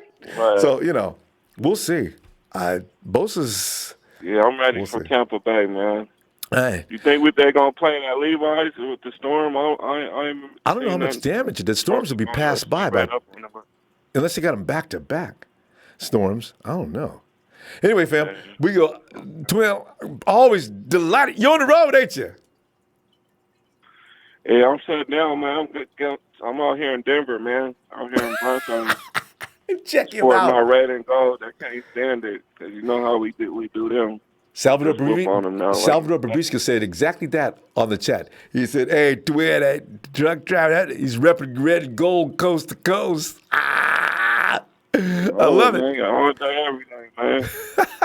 Twin, I Gang see. up, man. I love all you Niners here, man. No matter what, man. We going to get these W's no matter who we take, man. Who get cut, man. It's for the best of the team. We're going to ride just like we've been riding, man. Shit. So every year, all the time, man. 365, man. Red and gold. All right, fam. I'll let you run by. All right, fam. Probably Sunday, man. Give you a week off or something. Come back for the game. Appreciate you, fam. All right. Twin. Be careful All right. out there, Twin. I'll talk to you as soon as possible, too. All right. And we go to, hey, Dion. Ronbo, what's happening, man? Main man. You know, speculation the night before, not Christmas. And you know, Dion, sometimes we're like those, you know, back in the days when the Spartans were down on the field battling for their lives and Romans were up in the stands determining their lives with a thumbs up or thumbs down. Here we are in the 21st century, and we're saying thumbs down and thumbs up. I mean, has anything changed since the days of Spartacus? You know, you seeing any surprises coming tomorrow? And have you been delighted by anybody that you know is going to make the team? I mean, give me some observations on some of the players that deserve to make this team and ones that should be kicked off. And did you see anything yesterday that changed your mind about anybody? All right, Ronbo, let's start off with the simplest thing. Me and you, we got the same love for the same dude, Yeah. KB. I know. KB. Let me tell you this. Everybody hating on KB. Oh, he dropped that pass. Did he catch a touchdown pass? Yes. Did He can't get no love for that, though. Right. Good point. Do I give a shit about a 10-yard pass or a 30-yard pass, or do I give a shit about a touchdown pass? I think touchdown passes matter. Yes. So I'm going to rule with the fact that KB makes the squad. Catch. I think like this. It's unfortunate about Jet with Ronbo. If you remember me, you remember what I said. Yes. I said cut him. It's time to let go. I understand They gave him Kyle too much Shanahan's money. up there with his head. Yeah. Bye. No, bye. Okay? Everybody hating on Jeff Wilson Jr. because of his fumbles last year. Let me tell you this. We don't need Jeff Wilson Jr. to run 50 yards for a touchdown. We can use him as a bruiser. You remember Marion Barber? He was beast mode before beast mode. So if you put Jeff Wilson Jr. in at the goal line, you're going to get a touchdown. It's a guarantee. There's no hope. You don't need him to go and set an edge or do anything like that. I understand that's what we do, but you don't really need that. Jeff Wilson Jr. cut back, and to be honest with you, Ronbo, I think the reason CJ played so long last night was because Shanahan was putting a for sale sign on his helmet. He was going, look at this guy, look what he can do. You can have that. So they're saying, look at that touchdown pass he threw. Look, he even goes out and blocks for his runners. Look what he can do. Come to me with a 4th or 5th round pick, and you can have him. You can get him out of here. You know, Dion, you could be right, because if he's saying I'm keeping 3 quarterbacks, that's to let any potential suitors know, no, I'm not cutting him. If you want him, you come and make me a deal. You're right. There's a lot of rightness to what you just said. It's a street for sale sign. And there are 2 people that must make this squad, and I heard you say this earlier and a couple of other people, Jeremiah Valawaga and Damontre Moore deserve to make the squad. We need backups behind Beathard and behind Nick Bosa. Nick Bosa most likely will not play until Game 3, and I can tell you only because we have two chump opponents. We got the Bucks and the Bengals.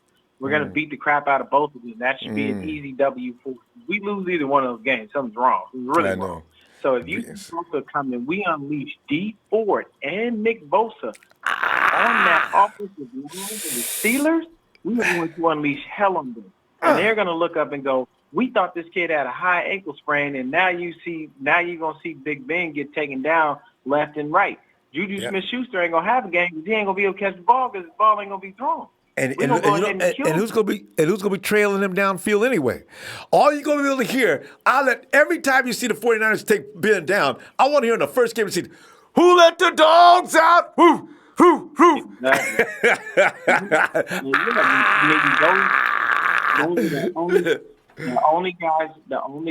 two guys that really stood out to me yesterday were the guys that have been standing out for the last few games, and that's Valawaga and Moore, and they deserve to make the team.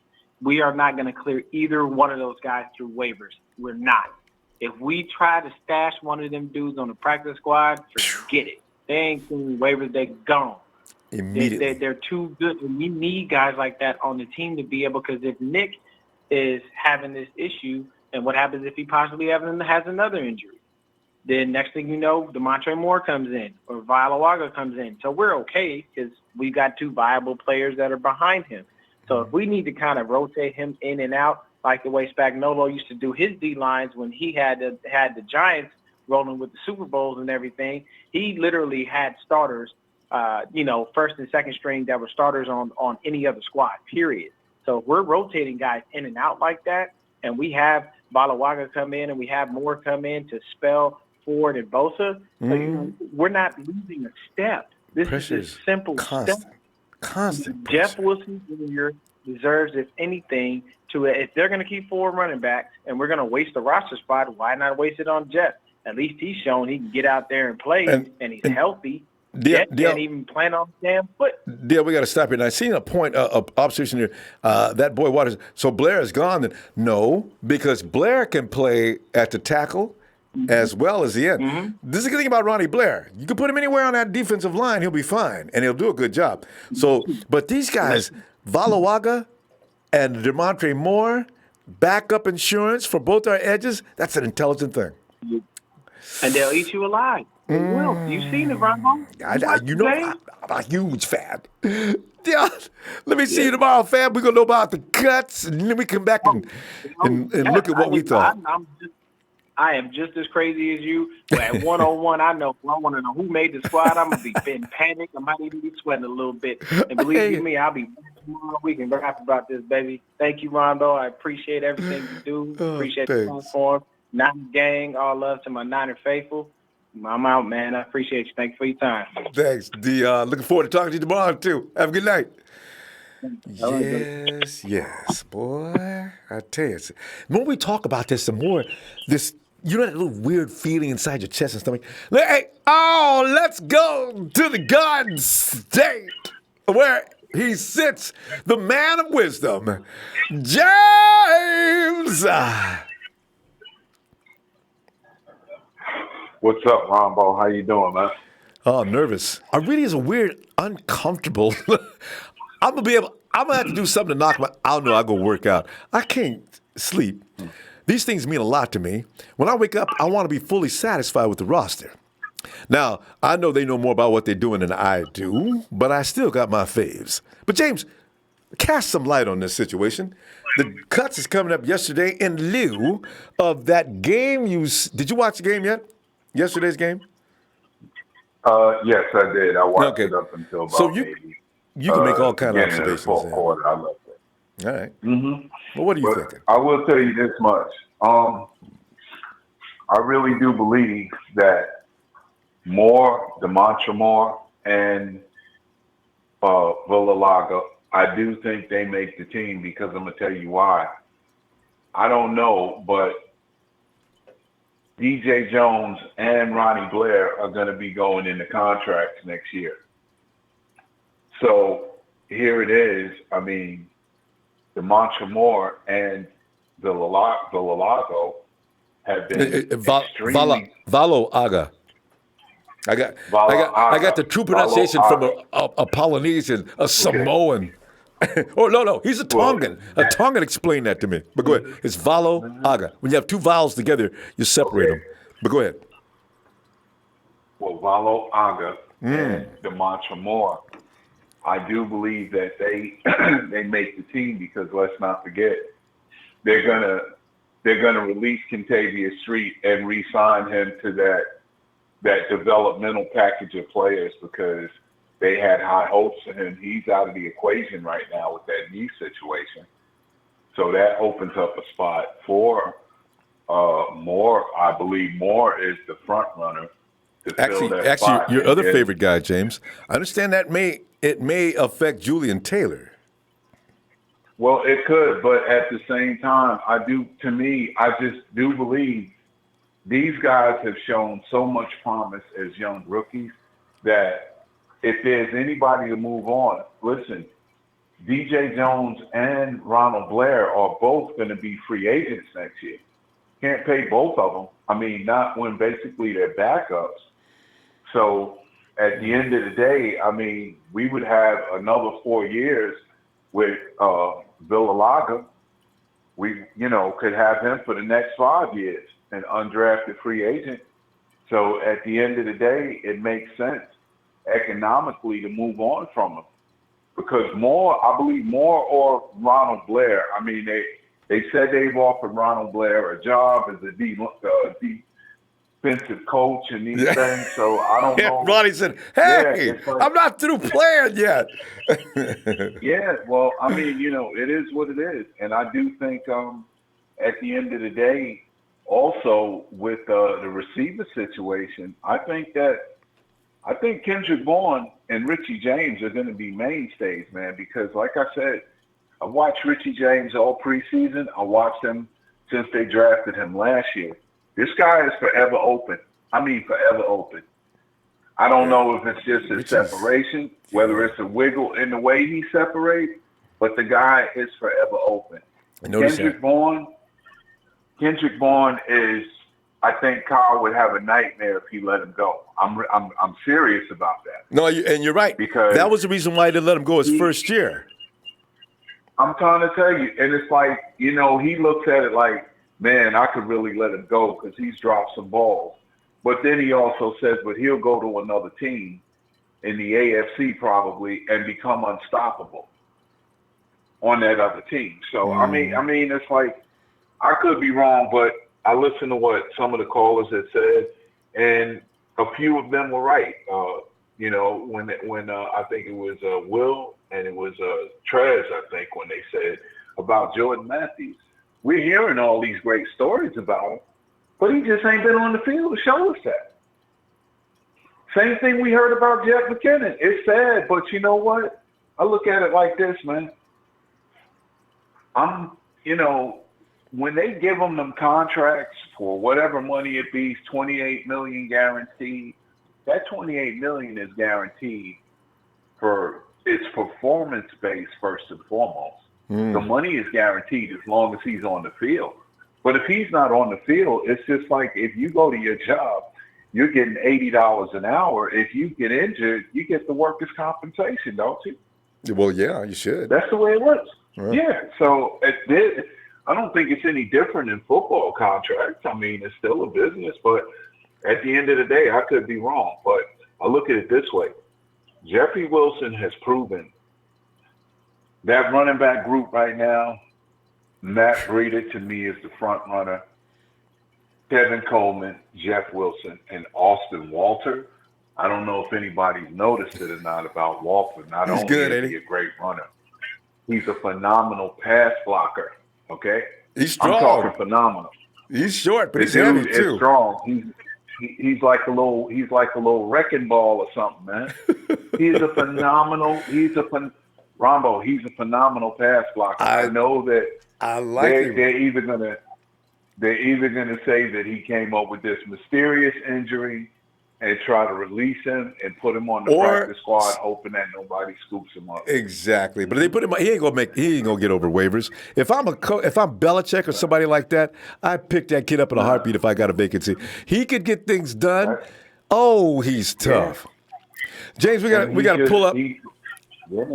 No problem, Ronbo. Once again, thank you for what you do. Thank you for the platform that you provide for us, and it's gonna be some sad people tomorrow. I think your boy Elijah Lee is on the cuts also, but we'll talk about that tomorrow. I knew you'd take a Have a great evening. Be blessed. Yeah. Niner Empire, Niner for life.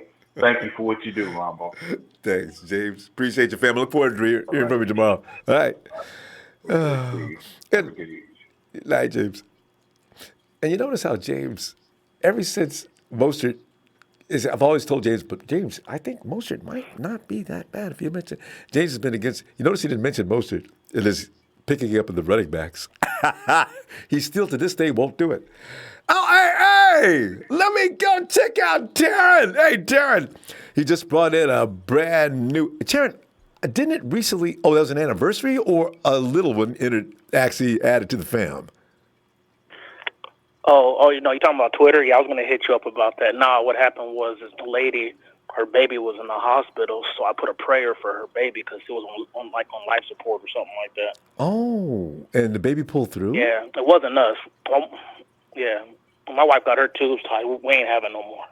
We got 3 kids. I'm done. Okay. Tara, that's okay. That was okay. That was information that was personal. But it's all good. It's all good. But the baby pulled through after you blessed, put the prayer on, huh? The baby pulled through, yeah. Oh, that's good. Good. I love those kind of stories. I'm that guy who watches those kind of programs and breaks out crying when nobody's watching. That's how I get a good feeling. I love. But good for you, Taryn. I love it. Well, fam, getting back to ball. Yeah, I mean, you've always got good things to say. When you call in, it's usually something you really got on your mind. What's going on? Well, yeah, I don't even think you knew because I didn't really tell anybody, but I haven't been on for a while because I actually got into a head-on car crash. And I was in the hospital no, I did not know. Yeah, I was in the hospital for a little bit, but I'm all good now, ready to talk Niner football again, yes, sir. All right. But yeah, so just listening to all the callers and stuff, and I pretty much agree with everybody. I mean, I don't want to beat a dead horse and keep saying the same things, but I was just going to say a couple of things that I would do different. So first and foremost, with the quarterback situation, with Kyle, I don't know if he's bluffing or I don't know if he's serious because maybe he's concerned about Jimmy G getting hurt again. Yeah. So maybe he's like, well, let me go ahead and have that third quarterback just in case he has a setback or he gets hurt, and then we at least have 2 guys on our roster who know the playbook. You know what I mean? Because then, I mean, of course, I don't wish anything bad, but if Jimmy G, if say he would get hurt, we got Mullens, then we probably have to bring in somebody like off the street or something like that to try to learn the playbook. So I get his point, but at the same time, I think it's foolish because there's a lot of good players right now in preseason, and to save a roster spot, and actually I would do it 2 ways. I would save a roster spot 2 ways. So one, I'd only keep 2 quarterbacks. I'd only keep Jimmy G and Mullens. CJ I'd get rid of. He's a good guy. Sure, he's a great person, but as far as quarterback, he's not NFL caliber. He's a third stringer at best. And, as you and I always talk about, he holds onto the ball way too long. As you saw yesterday, Debo was wide open. He looked at him and didn't even throw him the ball. Yeah. So I'm like, okay. So I'm like, what's going on with that? And also for tight end, everybody, keeps forgetting. So my favorite player on the team is Kyle Juszczyk. He's a Swiss Army knife. I would keep Kittle, Dwelly as my 2 tight ends and use Kyle Juszczyk as my 3rd tight end. He's 6'1", 240. He's big enough. He has hands. He can block. If need be, you can throw him in as a 3rd tight end and you can save another roster spot. You know what I'm saying? Because like you say, his versatility allows for you to do that. Exactly. His versatility. Yeah, he's versatile. He can play fullback. He can play running back. He can play tight end. And then if you throw him as a 3rd tight end as a backup, of course he'll start fullback, but as a 3rd tight end, or if somebody like a Dwelly gets hurt, you can also throw him in as a 2nd tight end because he's that good. His hands are that good. He knows how to run. He's pretty fast, so I would use him as a 3rd tight end. Yeah, solid route. So I would actually do that. But so that's what I would do to keep 2 extra roster spots. But I've been hearing everybody talk, and Balawaga is not making the team, sad to say. Yeah. He's good, don't get me wrong. He'll probably be practice squad. He'll get swooped up, but I think he's not making the team. Yeah, he's not going to get through waivers. Yeah, he's not better than anybody else that we have on that roster who they're going to keep. So I don't. Yeah, so and it becomes a but I priority. do agree that exactly. But Damontre Moore should stay. He needs to make this 53-man roster. I think he also, because if you think about it, our guys are versatile, but as pure pass rushers, we only have a couple. We got Ford, Boza, and Blair. You know what I mean? As far as ends, somebody that can play a Leo defensive end type thing. Everybody else is, can play both. But as far as pure pass rusher and with, the injury to Boza and stuff like that, I think keeping Damontre Moore is a smart pick. Because if you let him go, and it seems like he's hungry. Don't he? Don't you agree? Because he played in that league that was around for a month, and I think he led them in sacks. Yeah, and then it got shut down because they weren't making no money. You know what I'm talking about? Yes, I heard when he came over. League. I didn't have big thoughts about that coming over from that league, but look at this. Guy's unstoppable. He was in that league. I forgot what it was called. AFL, I think it was called, right? Oh yeah, American Football League. Yeah. He led them in sacks. Yeah, I get it. It's lower talent, but at the same time, he still shows that he has pass rushing ability. So I keep him. And then as far as the wide receivers, I'm with you, Ronbo. I think if you're looking at people, okay, let me give you some insight on Jordan Matthews. He has regressed every year he's been in the league. Started off hot. I think his first year as a rookie with the Eagles, he had like 9 touchdowns, 900-something yards, and every year he's regressed. You go to a team like the Buffalo Bills, who's hurting at wide receiver, they cut you. You go to a team like New England, and if Bill Belichick can't scheme you open with Tom Brady, and he lets you go, but there's an issue. There's an issue. Yeah. You see what I'm saying? So I'm keeping Bourne over Jordan Matthews. And I keep hearing everybody saying the same thing. Well, we need to keep Jordan Matthews because he has that veteran presence. Don't forget, our wide receivers coaches are Wes Welker and Miles Austin. Right. The veteran presence thing is a little overrated, isn't it? You don't need veteran leadership when you have them as your coaches. Absolutely. You feel where I'm coming from? Absolutely. I'm the wrong guy to ask, Taryn, because my bias is so just over the edge that no matter what you said positive about Kendrick Bourne, I was just, right. That's so right. Yeah, he's regressive. But you made a lot of Bourne, at least, because I think right now you look at Jordan Matthews, his hands obviously are better than Kendrick Bourne's, but if you look at right now and what they provide to the team, I think it's equal. They're both pretty good in the red zone. And they both can run decent routes. They both can play the slot. They both can play the outside if need be. Yes. I think you keep Bourne. He's cheaper. I think he's only like a year or two younger. He knows the system. He's been there for 3 years now. 3.6. I think he gets less than $500,000. Yes. Yeah, exactly. So I think you keep him. I think you keep him over Jordan. And before I go, because I know you're limited on time, I go, this is somebody who I would. I'm not saying he should make the 53, but keep an eye on him because our strong safety position I'm worried about. Jaquiski Tart, he's playing well. Yeah, I know that. But he's injury prone. He has some injury issues. He's gonna break his arm. I don't like, and from these last 4 games, I don't like Marcel Harris. Oh. He doesn't wrap up. He takes bad angles. He tries to go for the killer shot instead of the safe tackle.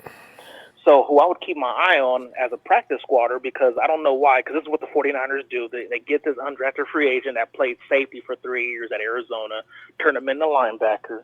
But that Demetrius Flanagan Fowles, I'm keeping that man, at least on my practice squad, because he shows range, he can tackle. And I think right now he's better than Marcel Harris, because I don't like Marcel Harris. I don't know why, just something about him. But anyway, Ronbo, I'm sorry. I know I'm taking up all your time. But and you got Exum, too, so let's see what happens. All right, exactly. So, I tell you what. All right, man. I'll call back more now that I'm better. And, as a matter of fact, when I got into the accident, I broke my femur. Dude hit me head on and broke my femur in half. So I had a rod in my leg, so it's hard for me to walk. I got to use a walker right now and all that. But I'm good. But I'm good now, though, fam. Good. It's just a matter of healing up from here. All right, All right, brother. Great to hear from you. Take care, man. You too. Looking forward to hearing from you later. All right. Have a good night. You too, man. Later. You too. Bye-bye. Yeah, there's Taryn. And fam, sometimes the thing is, when I see people missing, I'm a little worried about where's Yamin? We've not seen him in a long time. I tend to wonder, when people just stop, all of a sudden we don't hear from him. So if anybody gets any information, please let us know. And let's go to Cynthia. So now, but before Cynthia says anything, I'll let you know right now, she has been telling me about Jordan Matthews, and I need to get over my fixation on Kendrick Bourne. Cindy, come on in, girl. Cynthia? Cynthia, where are you? Cynthia. Cynthia may have passed out on us, so it was a little late. All right. Anyway, now I've exposed her, so she's got to come in now. I want to hear her argument, though, on why Jordan Matthews is going to make this team. Let us now go to Stand Up and Rise, for the Rev has just entered the building. Hey, Rev. Ronbo. Oh, Rev. It's a nervous night, fam. But I know you can shed some light on this. It's going to uplift us all. Most definitely. Let me start it off. Shout out to my Niner fam, Niner faithful worldwide. Rep that beautiful red and gold 24/7, 365. Shout out to the man Ronbo for giving us this platform to speak. Thanks, fam. Well, got that out the way. Let's jump into it. Much prayers to the last caller. Godspeed. Hope you, healing hands on you. Niner fam, Scary. I've heard a couple callers tonight with some good key points. Heard some things that you want to get disagreeable about, but that's neither here nor there. But I will say the last caller, he said something about Kendrick Bourne and Matthews, and saying how he would, keep Bourne over Matthews, and yeah, granted Matthews got cut, but even still, I'll take Matthews as far as productivity. I mean, his stats make Kendrick look bad. I mean, you know what I mean? So yeah. I look for, me personally, I look for the reliability. You know what I mean? Yeah. That reliability. So we don't know. Like I said, Judgment Day is tomorrow. I watched the game. It was exciting to see 49er football, but better than expected. Yeah. Yeah. Like it's not always about the wins. We're looking for details. We're looking for the who wants it. We're looking for the hungry guys. We're looking for the dogs. We're looking for the playmakers. So, it was some points in that game where, just like everybody else was like, WTF, CJ Beathard, what are you doing, bro? Slap yourself. Like, slap your damn self, bro. Seriously. You killing me, Small. Killing me, Small. But, I like I said before, Wilson, he and I tweeted it. Yeah, he's making his 53. Like, the kid is making it 53. He showed a lot of promise. You know what I'm saying? He showed some explosive nature. He showed he's gritty. He's not scared to get square with his pads and go forward. That's what I like about him. He's not scared to go square with his pads and go forward. I like a back like that. I do, personally. That's just me. I grew up in the era just like whoever else is an 80s baby. We grew up in the greatest era of seeing running backs. And we saw, the Walter Paytons. We saw, the hard bruising backs, the Christian Okoyes, the Bo Jacksons. Like, we saw running backs that, hey, boom, we're going to truck you over. So, he definitely made the squad. I really hope Richie makes the squad just because of his versatility. I really feel he can come in that slot and make some plays. JG, he's comfortable with him. He's comfortable. And you can see it. He's comfortable with him. But, that defense, man. And I'm standing for it. Defense wins championships. You do not want to see our first-string defense. I'm standing by what I said. Top 5 defense this year. Top 5. You will not run the ball on us like you think you will. Rev, you know what, though? Address that for a minute, though. The fact that people do, and I saw that with yesterday, the 49ers will allow you to move between the 20s. I want that to get shut down. Maybe they got another. You know what, James? I just realized something, though, Rev. It's not game planned yet. So that may be by design what we're seeing out there. All right, go ahead. Let me not interrupt. That's what it is. It's just, going out there, seeing what it is. I will say that the players that do get cut, this coaching staff, and much shout out to the coaching staff, they have produced some studs that can go to other teams and either be starters or great backups. I'm sorry, but, if we let them go, they'll probably be Seahawks by Sunday. That's just me. It is what it is. But, and I can't get mad at them. Like, a lot of these guys gave their best and things like that. And, of course, us as faithful don't want to see certain people go, but it's a business. We got to do what we got to do because we got an objective. And that objective is to get number 6. That objective is to come out week 1 against the Tampa Bay Buccaneers and just hash out straight ass whooping. We ain't bringing a 6-pack of ass whooping. We are going to bring kegs of ass whooping. We are not playing. I am throwing it out there. We are not playing no games. Once that man JG10 gets the command of that offense and it's a rhythm, it's going to be deadly. It's going to be deadly. Like, we already done proved we can put up 25 plus points on you. Period. You name me 5 other teams outside of New England that can definitely put up 25 points. Well, take it back. Besides Green Bay and New England. Kansas City. Kansas City. Who's the other 2 teams? I can't name them right now. The Rams, that can theoretically, but Yeah. Fuck the lamb chops. They're Cinderellas, but But before I go, I just want to. I want to give a special shout out. Any Niner fan in Florida, man, our prayers are up. You know what I'm saying? This is serious. Yes. Y'all just, what I'm saying? Everybody be safe out there. Just all of us just keep our thoughts and our prayers for our Niner fan down in the South in Florida. Yes. Ronbo, I think I ain't going to hold you up. It's getting late. But, it is what it is. Y'all know how I do it. In order to beat a man, you got to beat the man. Let's just get ready for week 1. Woo! Yes. Good stuff, Ronbo, I thank you, man. Appreciate you, fam. Looking forward to tomorrow, too. You? All right.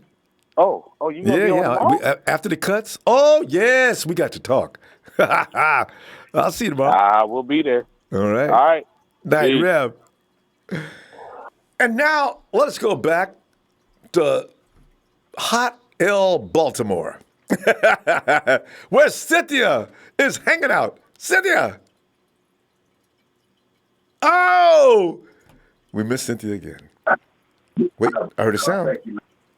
It's JT. What up, Ronbo? JT, still sitting here sweating over what's about to happen.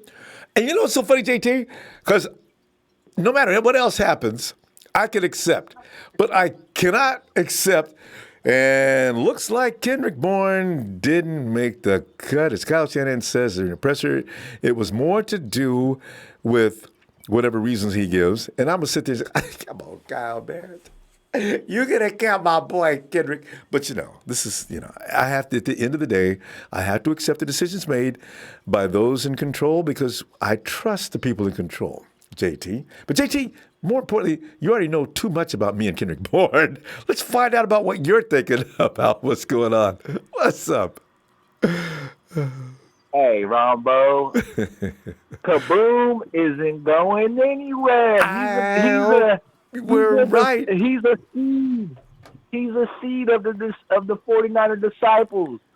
You know what I'm saying? Kaboom ain't going nowhere. He's going to stay right here in San Francisco. JT, it's like earth, wind, and fire. Kendrick represents in my mind fire. You know what I mean? He's like big smile on his face, making these miraculous catches, jumping up, doing boogies. God, this team needs all of that. Don't take it away, Kyle. God, I love it. No, hey, Ronbo, don't even trip. He ain't going nowhere. He's going to watch.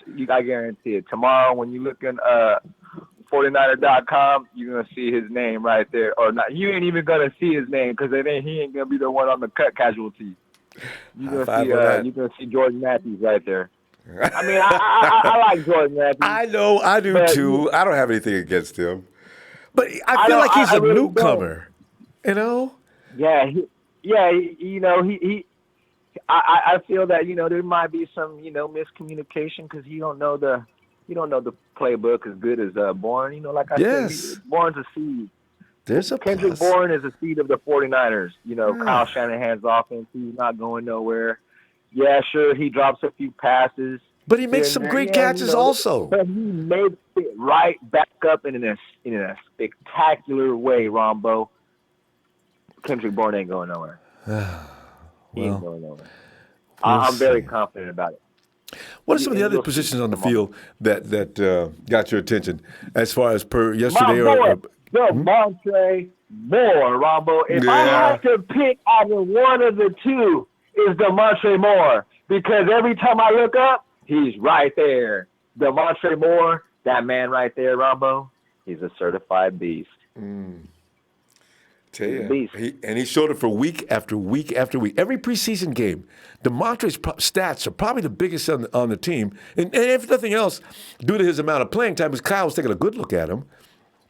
But Damontre Moore didn't have any unproductive games. If he was out there, he was getting work done. So, yeah.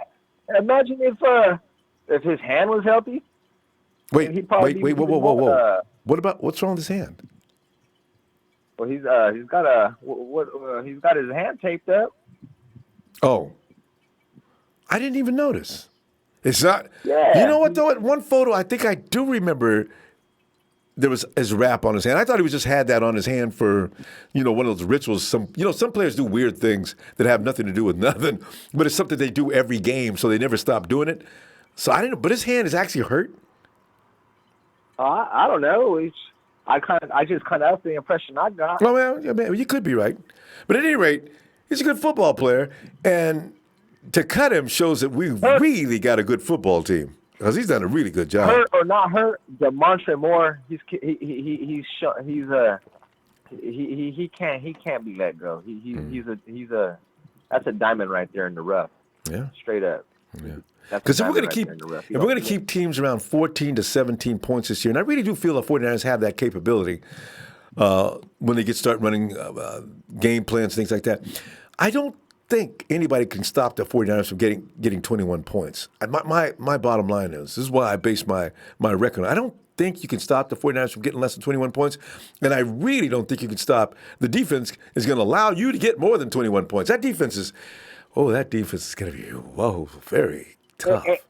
And as far as the running back corpus is concerned, Jeffrey Wilson, man, some caller hit it right on the head earlier when he said that he just I don't know, he just got a knack for he's just gets that first down. He's got the nose for the first down. He runs hard, Ronbo. He does. I like that. I mean, they say he only weighs 215 pounds too, but when he comes down 215 pounds, and he runs like if he's 230 30 or 35. No. Yeah. Never gets knocked back. Always falls forward. He runs hard, and I like that. But I'm gonna say there's something else I wanted to say. Witherspoon, that's a concern right there, Ronbo. And he's kind of concerned. I know, but you know what? All I got to say about Witherspoon is if he starts getting burnt and starts getting these fucking receivers giving him 5 or more yards, that's it. We're done. Witherspoon, Verrett, because that's really consistent. Verrett needs to play for sure, but you know what? Let's wait until both edge rushers are in this game. I got a feeling there's something going to change, or I don't know if it's going to be so much with, Verrett can handle this, but Witherspoon, I really think I want to see him during the regular season. By the way, you were right. Kevin Robinson, just put it up there. Moore has a full club cast on his hand. I didn't even see that. I thought it was just wrapped up in tape. You know what? You know what it is, Ronbo? When are they going to take that cast off? Because, my God, he's playing that well with a club on his hand? Boy, that may be helping him. Maybe be knocking people out. Wham! Ref didn't see it. Get out the way. I don't know. But Witherspoon needs to turn his head around, man. That's what I'm trying to get at. He needs to start turning his head around. Yeah. Some interceptions up in here. Yeah, I played that. I know what's going on with that. Technique-wise, he's getting beat at times. And when he gets beat, all he's concerned with is to stand with that receiver. Now, what he's got to do is play better positioning. He tried to do that against, you saw the coaches are working on, he tried to do that better against Tyreek Hill. Don't play up on guys that you know are going to beat you. Give them a little room and work with them. In fact, in this case, try to keep them in front of you so you can jump the route all the way down the field. But it's a really art form. Don't make the margin so wide that it takes you out of the play. You got to keep with it. It takes a while to perfect. Keep within striking. Richard Sherman is the guru, the savant of doing that. Richard's not that fast, but nobody ever gets out of his range. He's amazing. He's still got to learn that. I think Akello, because her hips are fluid. He's got good range. He's got good size. You do see him change his head around many times, but not all the time. The only plays we see, JT, are when he screws up. That speaks volumes because you only see him screw up once or twice a game, and recently only once at the most. He's getting better, but nobody notices. Well, I hope so, man. I ain't got nothing against him, but, he just needs to step his game up. I agree. Man, that's all. He's annoying when he misses. JT!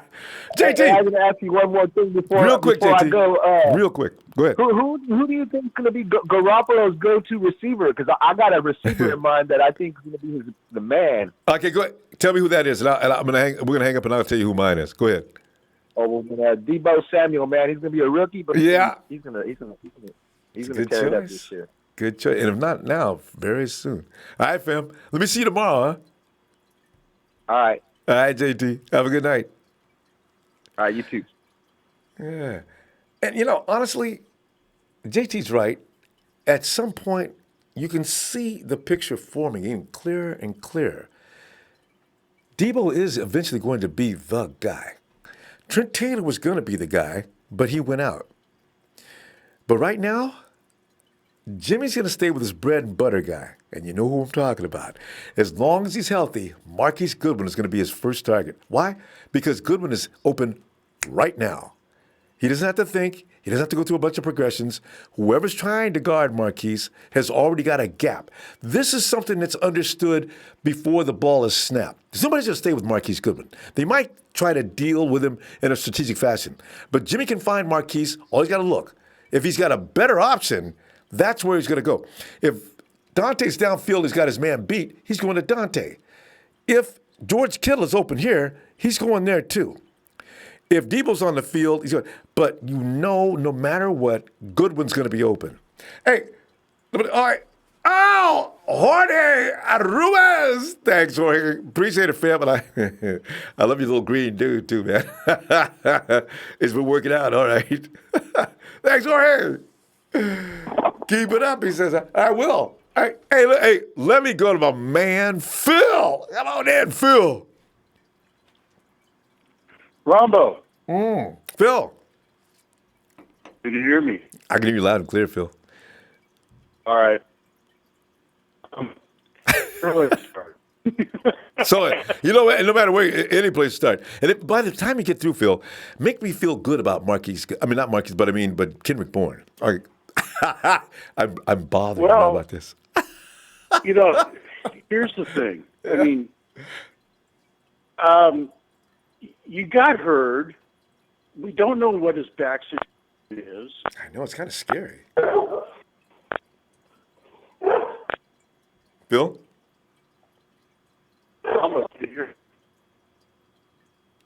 Yeah, Phil, go ahead. All right. Is that your dog? Because I hope he doesn't bite you. Oh, no. He's excited when I talk about the 49ers. He's a Cowboys fan, right? No. But anyway, you got to realize that on the 53-man roster, there's 7 guys that suit up for the game. I know, right? Now, so it doesn't matter whether it's Matthews or Bourne. Yeah. I'm sorry. You told me about that the other day, too. Jalen Hurd's going to be one of them. And Trent Taylor's going to be one of them. And that's right. And so, I mean, they're thinking long term, and we're thinking, it's game 1. Yeah. Right? True. Very true.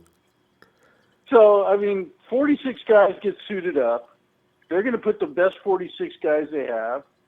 I'm not so sure Bosa doesn't suit up for the first game. I think it could be a ploy just to keep Arians from game planning against Bosa. Brilliant! It could be. I didn't even think of that. You never know. We don't see the doctor reports. Nobody says they're definitely out. Or Verrett either. Exactly. You're right. Exactly. So, this could all be a ploy. Could be. Good call. You never know. You never know. The other thing is to think that we're so good that everybody's going to swoop up our players when they get cut is ridiculous. Is that science fiction? Well, yeah, pretty much. Because, first of all, nobody thinks the 49ers are good. True. It all over the press, except for us. So, I mean, if Kendrick got slid to the practice squad, is he eligible for the practice squad? Yes, he is. Oh. Yes, he is. You can have guys like Evans on the practice squad. Some of the guys we're all talking about are eligible for the practice squad. If he should not make Valawaga, yeah, I'd keep him in a heartbeat. So we get 10 guys on the practice squad if they clear waivers. But typically teams don't take other teams' players practice squads. Yeah.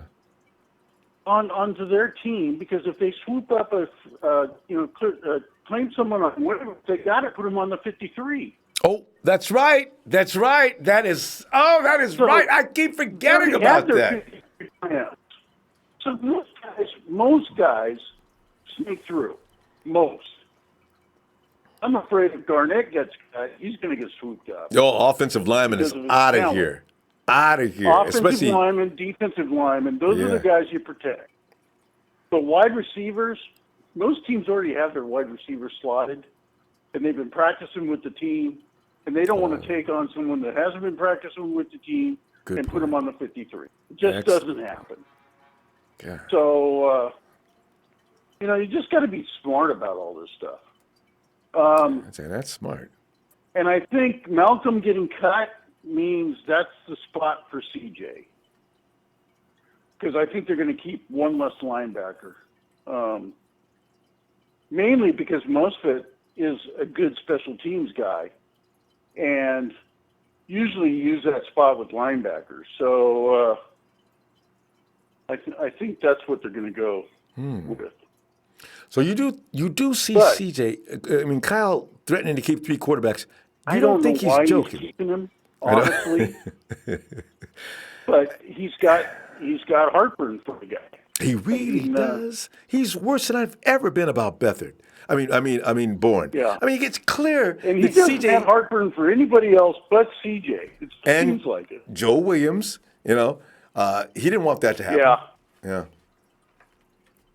But CJ is his number one, for sure. Just his personality, and that's what he thinks. He thinks he wants to have 3 quarterbacks. Well, he's going to keep 3 quarterbacks. But CJ won't be suiting up. He's going to be one of the 7 guys that don't suit up. Trent Taylor will be one. But we don't see the doctor reports. So if the doctor's coming in saying they're not going to be ready until week 6, you're going to put them on IR. If they're going to say, they're going to be ready by week 2, week 3, you're going to keep them. Yeah. If their talent justifies it.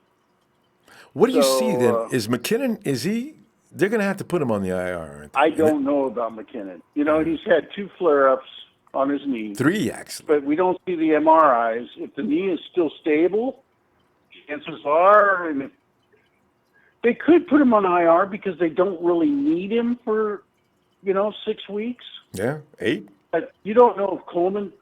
We're going to have a running back get injured. Let's face it. I know, right? It Oh, always happens. Phil, jeez. I can't believe you said that. I know it's true, but I didn't want the words uttered. God. Oh, God. If running backs get injured, that's why year. you don't pay a lot of money for them. So having a guy like McKinnon that you can pull off the IR list is a on plus. week 6 when, say, Trevor Coleman gets dinged up, man, you're talking about an asset that is right there ready to throw into the mix. And I think running backs. So true. And The doctors got to make them really feel good about that, though. Hey, if we're planning on putting in on IR, and if 6 weeks from now he's ready, is he going to be ready? And the doctors say, there's nothing wrong with him now, John. There's nothing wrong with him. I don't know what's wrong with him. You guys see him out there. I don't know what his problem is. He says he can't play his foot, If the ligament is still solid, if the ligament's solid, it's just swelling. It's psychological. Too quick. Tell you what, Phil. Well, I don't know if it's psychological. It's just some of it. How things happen. People He's react medically differently. Yeah. Phil, we got to go, as you know. So, and I'm gonna the other thing I just want to say is, I forgot 3 tight ends. You said it's not going to be a tight end. He's a squad. No, well, body. I think Taryn was thinking if you're trying to save space. It's going to be Drilly or Tuolo, one of those two. Caden Smith made the team. The other thing is Caden Smith is a really good red zone guy. So you know what? You got Kittle, you got Caden Smith, develop game plans around him until Hurd's healthy. So, all right. And that might be the reason why Bourne stayed. So, well, that's Phil isn't exactly how I wanted him to. Put that word "born" in a positive spin. Phil, we're going to move on before it gets too late. No, I love it. He makes too many miraculous catches. I like him. Anyway, Phil, let me see you tomorrow after that cut. Can't wait. All right, Ronbo. All right, Phil. Okay. Have a good night. Bye. See, I like it. We Phil tied it all together in a nice little Kendrick Bourne ribbon. Wasn't that great? I love it. Oh, it's Nighthawk. Hey, what's up? Nighthawk, man. We're just sitting here speculating, making outrageous claims. Like we expect Kyle to do exactly as we tell him to do. Hey, man, John Lynch, you guys got to listen to us. We know what we're doing. Nighthawk, you got something playing. You got to turn that off or mute it out. It's echoing. Okay, it's off. Right. Nighthawk, is Kyle serious? Is he going to pick CJ or is he going to pick Nick Mullens? I think CJ needs to go. Well, not many people don't think otherwise. And it's not because of CJ being a terrible quarterback. I mean, he's not terrible, but he's not better than Nick Mullens. Most people don't think. I'd be saying. I would have 2 quarterbacks, and that's it. Yeah, well, because you're going to need that roster space, and so we'll see. Hey, Nighthawk, do you think that Kyle's going to have any surprises for us tomorrow? You know, we got guys like Damontre Moore that have been doing a good job. I didn't even know he had a broken hand. That was a cast. But Adrian Gutierrez says that, so who's that was saying that Damontre was beating people up with that cast yesterday. Maybe Damontre Moore pretends to have a broken hand all year. Get out the way. Anybody get cut today? Oh, yeah, we had your favorite guy, Dante Johnson, is no longer with us. Yeah, Dante's gone. And he said, I think he left a note saying, tell Nighthawk, I tried, but I got to go. Hey, Nighthawk, I don't know if you know any of these guys, but Dante Johnson, also an offensive lineman named Sam Young. He came in after Sean Coleman got hurt, and he didn't work out. Also, a pretty good lineman named Jay Bromley. And Chris Campbell got cut. Jordan Holland, another cornerback, got cut. And Wesley Johnson, was going to put him on the offensive line. He's out of here. And Tyree Mayfield had his last day. Yeah, but and Quentin Rollins. Dante wasn't. I liked him too, but oh well. Yeah. Yeah, we got too many good players this year, Nighthawk. This is one of those, Phil just said a lot of us think we got so many good players, everybody wants them. And he's right. We might be overrating some of these guys. But now, these guys I just mentioned, they're not gonna get. But I do worry. There's a few guys that might not make it through waivers. Especially, you can't put Joshua Garnett on waivers. You might as well trade him because you might as well get some. That's it. Now, would you rather keep certain players and trade them, or just let them walk away? See, that's the thing. That's what our guys got to think of. Can you get anything for Joshua Garnett? I would be willing to believe you can get at least a 4th-round pick rather than cut him. I think they should trade. Yeah, certain guys. You don't want to. Did you see that game, Night Dog? Did you see Jeffrey Wilson Jr.? Yeah, I seen the game, but I'm like, we lost by a field goal, but it was okay.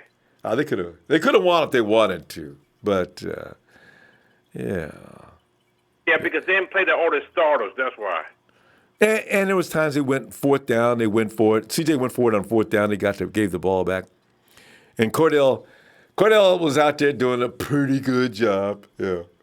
But Night Dog, I think in this case, we only lost one preseason game, so we got to have good luck. We went 3-1, and we lost the last game, which doesn't reflect on the team. Now, are you still 10-6, or have you moved to 11-5? Are you 12-4? Are you 8-8, 7-9? What are you predicting? I'm going to say 11. Yeah, that's where I am now, about 11. Yeah, I'm going to go up to 11. 11, I don't know, because there's some good teams out there, too. Yeah, there is. I'm not going to sleep on them, too. So no. I think we're going up. It's going to be 11. Yeah, because I think the 49ers. I think we're going to get 11 wins. Yeah, because the 49ers have grown up a little bit. They're not the little kids anymore. All those draft picks are now maturing. And, as I said earlier, I don't think anybody could stop the 49ers from scoring 21 points. I really don't.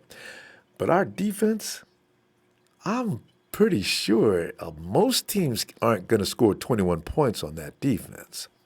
So you put that together. Yeah. But it's too soon to tell them to go to Super Bowl, because I think they're going to make the playoffs. I think they're going to make the playoffs. They're going to make the playoffs. I think so. I'm not ready to say Super Bowl yet myself. I think a little more maturity is still needed. Yeah, but they might make the playoffs. Agreed. Because they get 11 wins, they'll make the playoffs. Yeah, that might do it. That might do it. Because it's going to be rough this year. Because a lot of teams look really bad. And a lot of teams have lost key players. Some teams look like, you look at the Chargers, they've lost some really key personnel, including an angry running back that made a lot of difference in that team. So, these things make a difference. The Dallas Cowboys, now they really talk like Zeke is not going to be in there for the regular season. Jack, I'm telling you right now, Nighthawk, the Cowboys ain't whooping nobody without Zeke. So you know what? Forget the Cowboys. Yes, and that moves us up the ladder. They lost Lyle Collins, might be out for the season. You know what? There's only team I think about is the Rams. I don't know what they look like exactly. That's about the only competition I see in the NFC. People say, "Oh, Ronbo, man, you're talking at your butt." We gotta go. I don't care about the Rams, because if you watch the NFL Network, they're saying the Rams might make the playoffs. I mean, in the Super Bowl game. I'm like, you saw. I mean, last year they made it and lost. So how are you going to put them up there again? Jared Goff is not. He's not like that. He is not a franchise quarterback, to be honest. He's a guy who fits a system that actually he can work it. But after that, I don't know. Now, let me say goodbye, because we're gonna run out of time, and I'll see you tomorrow after them cuts. Okay. Ready? Can you give me a shout out?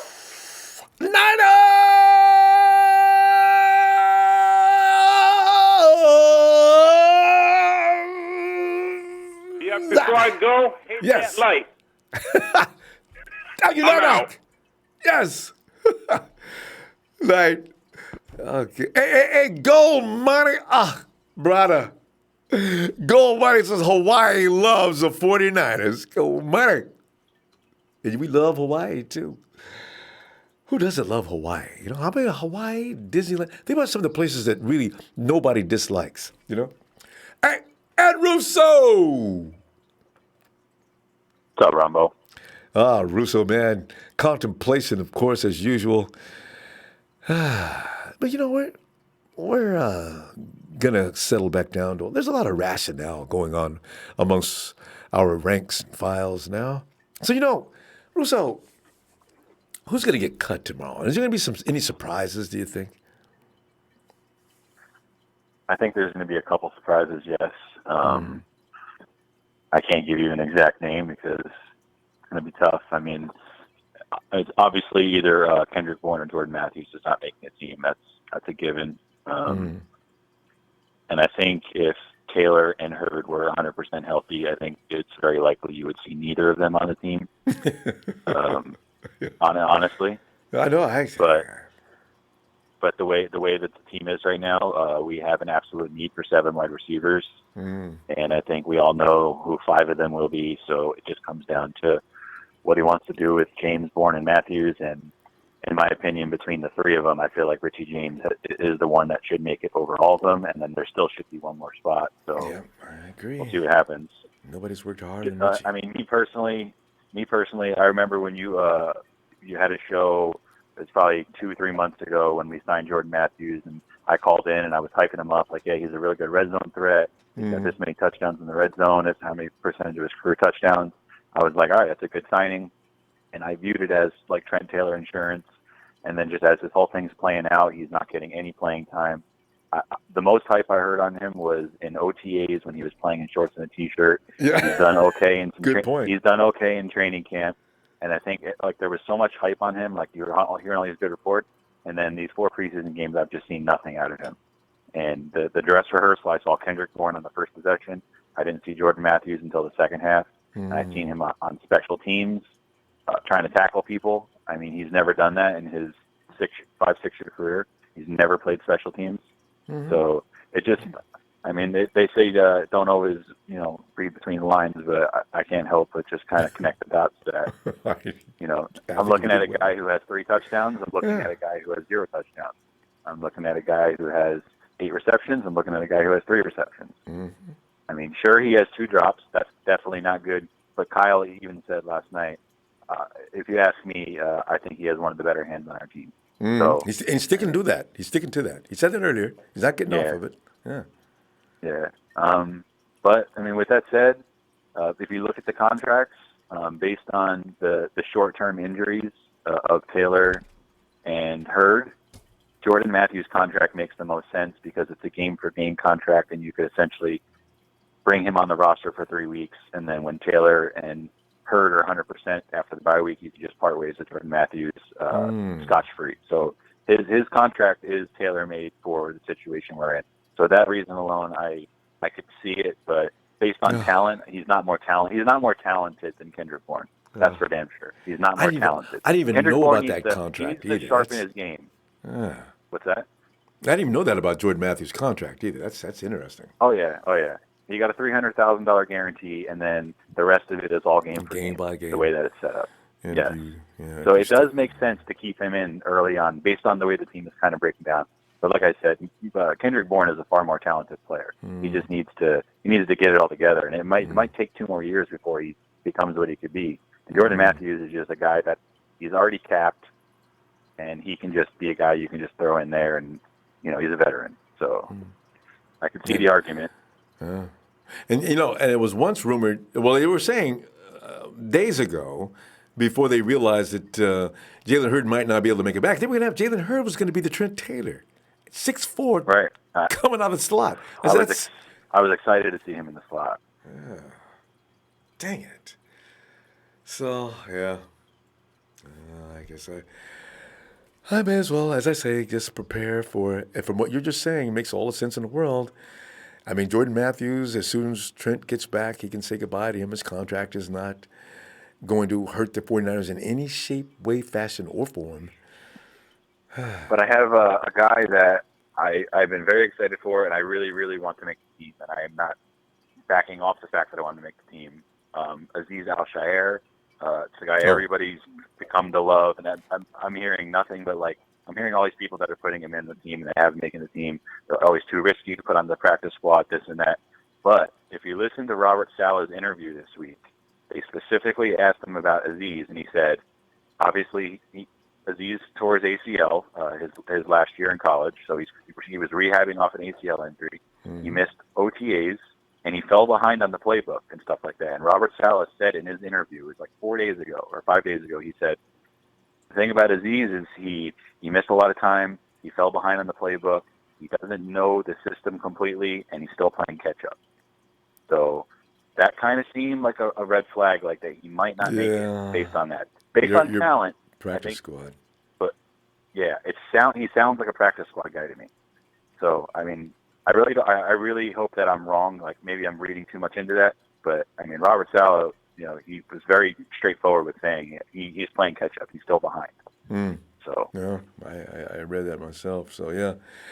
Well, in the linebacker crew, how do you feel? And somebody mentioned it earlier. It was Taryn, I think, that likes the guy with the double hyphen name, Flanagan Foles. What do you think? I prefer guys like Mark Nzocha and Elijah Lee, what they bring, over somebody like that, personally. All right. And I actually think that David Mayo is ahead of him as well. Yeah, David Mayo, nobody talks about, and I think, what was that the other day? Matt Mayoko, or somebody had already cut him. No. I said, Matt, I don't know. That doesn't sound right. David David Mayo not makes the best this team. in coverage. I think so too. I have 6 linebackers making it. Personally, I have obviously the big 3: Quan, Warner, and Greenlaw, and then I have Nzocha, Lee, and Mayo. I have them 3 all making it. And I have Aziz on the practice squad. And even if there's a 4th, there's only 3 spots left. So those 3, yeah, right. I think you just got them. Russo, we're going to go. Hey, Russo, we're going to see you tomorrow, though, because all of these predictions are going to be brought into reality. Oh, my. Who's going to be saying, yay? Who's going to be saying, oh, man, I got rid of my dudes. I got one word for you. I got one more word for you just before I go. All right. Dwele. Russo's been selling Dwele the whole time. Let us see if the D-man makes it. Russo! All right, bro. You're right. Good night, fam. Yeah, I got a feeling it's going to be, I don't know if, Toy Lolo, though, somebody said he's right in there. Daniel Serrano. He says, I have a McKinnon jersey for you. Daniel! I like Derek. Man, he's another guy that's going to be sitting at the table. I mean, my guys that everybody just cannot stand, Jerick McKinnon. I got Jimmy Ward. I got the Dub sitting next to me. I got Joshua Garnett and Kendrick Bourne. These guys are on the the all Ronbo team. And people think, oh, man, you got some problems, man. Oh, let us go now. Since, hey, Big Show, don't say anything. Since, Spoon.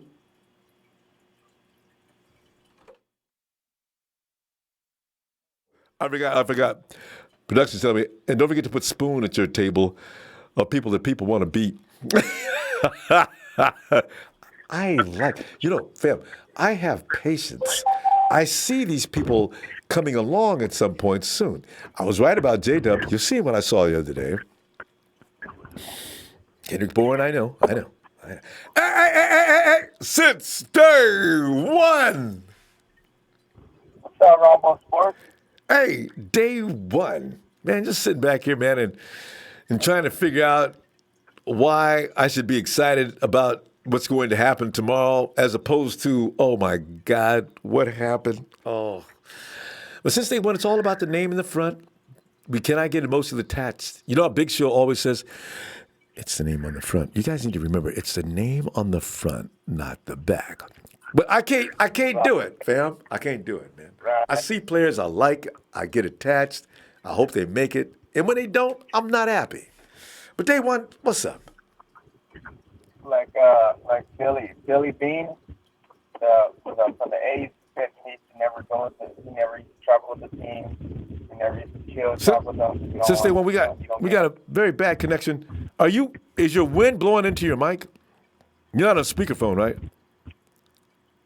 Nah, how about now? Oh, now it's good. All right. Hey, go ahead. We can hear you clearly now. All right. Now, what was you saying? Like Billy Jean, remember he was the A's. He still is, but he used to say that too. He never used to travel with the team. He didn't associate with them. He don't care the names because you don't want to get attached because eventually you got to go sometime. Now, whose name did you say? You said who? Billy who? Billy Jean.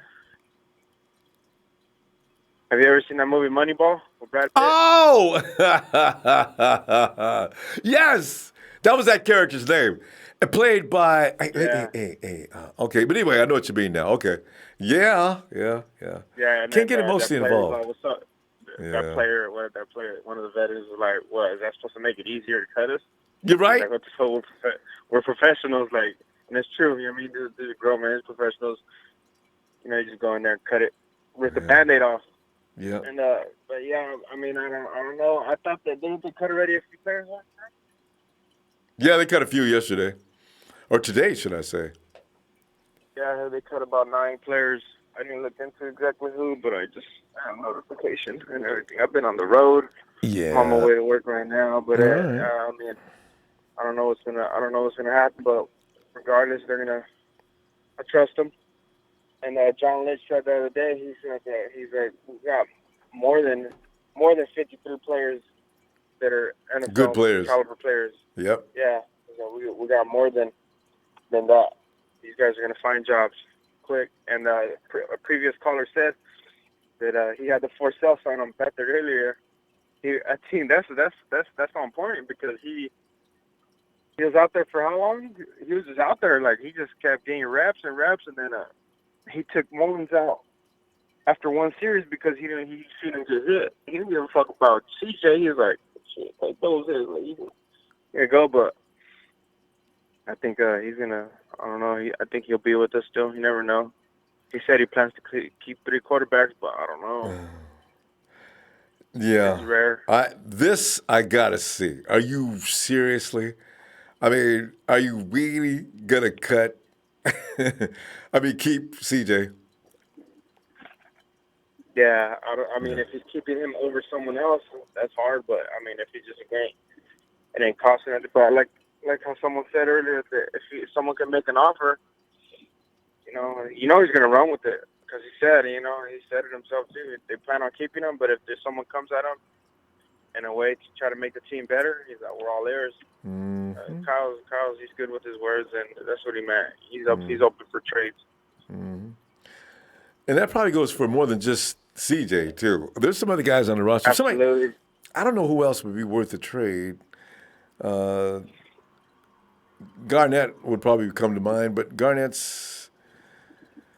Garnett. Yeah, maybe he might be. Maybe for a player, but if so, I was thinking with CJ, if someone offers a lineman for him, an offensive lineman, they need to take that quick. Oh, but I promise you, nobody's going to offer a lot. You know, this is the thing. People are always saying, and I'm not specifically you, but I mean, everybody go through social media. We need to trade him for an offensive lineman. Why? And the first thing I do is go right to him. Reply, click. Sounds good, huh? I know, but who? It would be great if you could just get one of these guys you don't need and go to a team and say, listen, we want an offensive lineman. You got one? Yes, of course. Listen, I've got 2 here. Now, this guy here last year did this in PFF. That's the only way you get a good offensive lineman is you got to wait for the draft next year or a free agent that's not happy with his team. That's the only way you're going to get a decent offensive lineman. Only way. Yeah. Exactly. And what do you think about how they're playing it out with Nicky Bosa? B? Oh, you know what? I forgot. I wanted to touch base. I was watching the game, man. So I told you I was having trouble with the games. So I got the game because they're playing the LA Chargers and they show all the local LA games out here, right? Yeah. Garbage, Ronbo. Garbage. These commentators fucking blow. Oh, yeah. They fucking blow, Ronbo, because I'm from up north. I watch all the Bears, like all the great franchises, the Warriors, the Giants, the 49ers. So my standard's high when it comes to commentary, but I'm just used to it. When I hear someone else and I'm watching, like the Fire Stick, I watched a Kansas City channel for the Kansas City game. Man, everyone's garbage, Ronbo. It's like they don't even know what the hell to talk about. And then the dude was calling CJ Beathard, Nick Mullens for like a quarter and a half. He's like, oh, Nick Mullens. And I'm like, what the fuck? It was annoying. I felt like he was doing it to tick us off. And then he's like, oh, here's Nick Bosa right here. We got Nick Bosa in there showing Kyle Juszczyk for like 3 minutes. I'm like, what the Really? fuck? They're Like, that bad? I'm surprised network people don't call him and say, hey, get them to, somebody put the numbers of the players in front of that guy, you know? Yeah, I was like trying to find out the names so I could at them, so I could tweet them. Like, what the hell what are you guys smoking down here in Southern California? Like, he put the camera on the juice. He was like, because they had Joey come on, and all they did, they talked nothing but Chargers. They did not.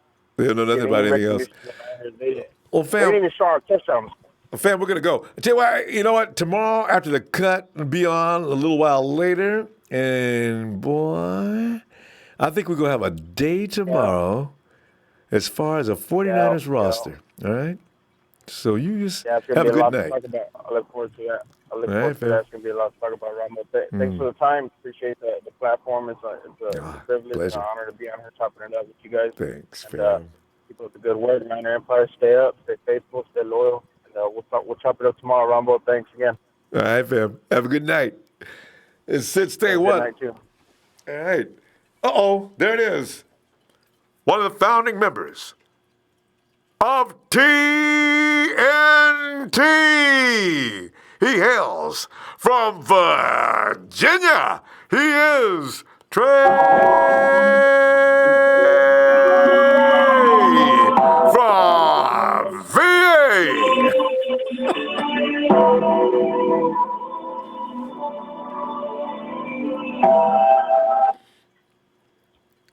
Let's just skip it all, Ronbo. Fine. Okay, Trey's got obviously something to holler. And now, without any further ado, Trey from BA got business right now. Let me holler at you. Right now. There's a lot of doubt right now for Jerick McKinnon. Rightly so. I was one of the guys that could, really wish that he could get it done. But Ronbo, let me ask you this. This is for all the Jerick McKinnon haters. He hasn't played in 2 years. That's kind of the thing that people are, he's going to be on IR for the second year in a row. Ooh. That's what they're saying, right, Ronbo? Is that what they're saying? Yeah, that's scary. Okay. Well, basically, that's what if that's they're saying. the case, then why are they backing Trent Taylor? Because he's going to be on IR for the second year in a row. Well, he played. What pictures he does played Trent last Taylor year, even though he have should have been. on Kyle Shanahan? What information? Because he's not better than Richie James. Richie James is what you call a house call threat every time. I've never seen Trent Taylor put a double move on anybody and take it deep. Have you? No. As a matter of fact. That's a good point, Trey. Very good point. Richie James is a threat in the slot, and now he's showing you he's a threat on outside. He's running precise routes. If it's, why are we even thinking about keeping 7 receivers because Trent Taylor's hurt, Ronbo? What is this Trent Taylor business? What is this about? Wes Welker? Trey, you make an excellent point, though. But it's okay. Let's get to the good news. The good news, Ronbo. I think we have 2 undrafted gems on our team. Undrafted Number gems. 1 being Azeez Al-Shar. I think that guy is a dynamo. I think this, Ronbo, let's talk about saving positions real fast, Ronbo, because that's what we got to do. We got to save positions, right? I think we carry 5 linebackers. I think your 3 starters, Greenlaw, Alexander, Warner. I think your other guy is going to be Marcus Ocha. I really like him, Ronbo. I feel like I if do we cut too. him, he's I like him more than I did last year, actually. I do. I feel like he stepped his game up, right? He Right? did, That's didn't what he? you wanted to see out of Malcolm Smith, but he didn't do that. He didn't step his game up. His game went down. Yeah, he didn't step his game up. But yeah, and then the fifth linebacker I think should be Aziz. And the reason why I say that, Ronbo, we're gonna have to steal positions. And another position we're gonna have to steal from the safety. I think you're gone, Colbert. I think you're out of here. Yeah, in my mind, you said it. What I'm thinking. I don't know if Adrian makes this team. Well, the reason why is flexibility, Ronbo. I think we're cutting down on corners too because Jimmy Ward can play slot, that frees up a position, and DJ Reed can play safety, that frees up a position for us to have to be able to keep 7 receivers because they love Trent Taylor so much. But Tracy, once Trey gets on a campaign, look out. Taylor's going to be excellent this year, or he's going to be in trouble. The Patriots have traded for offensive linemen now 3 in the last 3 days. It seems like what 3 offensive linemen? Where they're finding these guys? Who are they? They're watching the tape. Their scouting department. Are they the only team that's allowed to scout 24/7? Like, does everybody else have a bedtime? Or they clock in and out? Like, for some reason, they're watching tape. But Trey, the Saints. One of the worst offensive linemen we've ever had came from New England. Remember these 2 years ago when we had them 2 dudes on the right side? You're right. Boy. You're right. So I'm not sure what's going on with The them. Saints have an abundance of offensive linemen. I watch other teams replays on NFL Network sometimes when they're on, and the Saints were one of the teams that were, they were joking when they were like, "Oh, we're gonna have to cut one of these guys," Hey, get that Armstead dude. What can we give up to get? They could give him up though. We have to give up the first round pick, no less. No, but what I'm thinking is this: is that we maybe make a trade with the Saints or somebody like that. But Daniel Brunskill is the second undrafted gem I wanted to get out before I get out of here. I think that guy could be a starting guard. I like the way he moves at guard. He's not a tackle. They tried him at tackle for a week. That was a wrap. But then when they kicked him into guard, he's a mauler. Yeah. He started with our first team offense, and I like what I saw when he did. And I feel like he's a guy that, doesn't get a lot of pub, needs to get in the weight room. But keep your eye out for Daniel Brunskill. I think he's going to make the team and be maybe a possible starting guard in the future. You never know what happens. Definitely a great injury. Yeah, because I thought he was one of the guys that got cut, but no, he's not. No, he's still here, man. They cut Sam Young. We're probably still looking for a swing tackle. But, Sam Young, that's right. Let's just call it what it is. School, he's getting schooled. All right, school is getting schooled. All right, I hate to say that. Najee got on my nerves yesterday too, though. School is getting schooled. Najee, he's just a guy. Slow. I actually don't think School would be a bad guard. He's a great road grader. Yeah. I think that we may have 2 prospects that we can put in the middle in the future. Let me ask you one more question about one more player before I get out of here, Ronbo. There's a guy that's making a lot of plays right now. His name's Debo Samuel. Oh, well, that goes without saying. Would you start him week 1 if you were Kyle Shanahan? I wouldn't start him. I'd bring him in every chance I could. He needs to learn every nuance about this playbook as a wide receiver. Those are the complicated jobs. But if he's ready and you can make that judgment call before the game, yes, I would, Trey. I wouldn't rule it out. If he knows enough, I'm putting him out there because that boy gets it done. Yeah, man. All right, well, I'm going to get up out of here, man. I know the phones is hot and ready. Shout out to everybody. Shout out to the Faithful. Shout out to TNT. Shout out to production. Shout out to you, Brother Ronbo. Oh, yeah, one more thing, man. We are going into week 1. If you had a chance to look at that Bucs offensive line is looking real tasty. I don't know if we'll see. Yeah, that's they've been faking. Week 1. But, Ronbo, who would you rather have, Ronbo? Ronald Blair or Vala Aga? Who would you rather have? Because Ronald Blair got me 5.5 sacks. Vala Aga is a guy that maybe can get on the practice squad. Probably not. I want Vala Aga. I wish they could. There must be. If CJ makes his team and they're 1 over and Vala Aga gets cut, I'm going to be mad as hell. We don't have time to talk about CJ, but Ronbo, that's irresponsible. For us to keep a player like CJ and cut one of these players that could play on our team and that's going to go play for somebody else, and we're going to keep CJ Beathard. Yes, there's going to be a riot. Maybe they're keeping CJ because they saw Wilton Spate play and they said, no way. And that's true. That's terrible. We'll talk later, though. Okay, man. See you tomorrow. Jay, we'll get some time. Oh, my gosh, man. All right, man. Wilton wilted. Boy, it's terrible. Good Lord. God, he's fumbling, throwing picks here. All right, man. You have a good night. Shout out to everybody, man. Hit that like button. Let's get those likes up. Thank you, fam. All right. Here's Trey making all kind of sense. Boy, I tell you what, though, fam, if we lose Valaaga, Damontre Moore, even Kendrick, anybody, if they lose anybody, and Kyle says, stands in front of everybody. So, as I promised you, I'm going to keep 3 quarterbacks. Somebody ought to take an apple from way back in the back where can't nobody see it and throw and hit Kyle. Don't even hit anybody an apple. I want it to explode. Don't hurt him. But let him know, Kyle, the hell did you do? Hey, let me, Shabazz. Ronbo! Yes! Man, it's me, baby. It's me. But I'm so pumped. I don't know what to do with myself, man. I tell you, but you know. Shabazz, hey, wait, Shabazz, be careful though, because tomorrow may be something that may be a brief downer. You know, if you're like me, you go ahead and have a little cry and get over it and worry about the season. But in the meantime, better wait for that celebration. Shabazz, who do you like? Maybe all your players are in good shape though. Ronbo, my boy, listen, now the Empire KB ain't going nowhere. Now, see, that's what I'm talking about. Nowhere. I don't care who don't like KB. KB ain't going nowhere. KB and Richie is locked. Okay? I feel like the rest of the Empire, I don't even like talking about whatever that dude name is that's a quarterback from Iowa. I refuse to mention his name. Okay?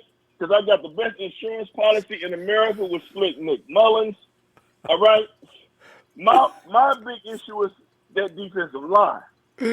I don't want Damontre to go nowhere because Damontre is the perfect guy to come in when Defoe needs a breather, when Thomas needs a breather, and Bosa needs a breather.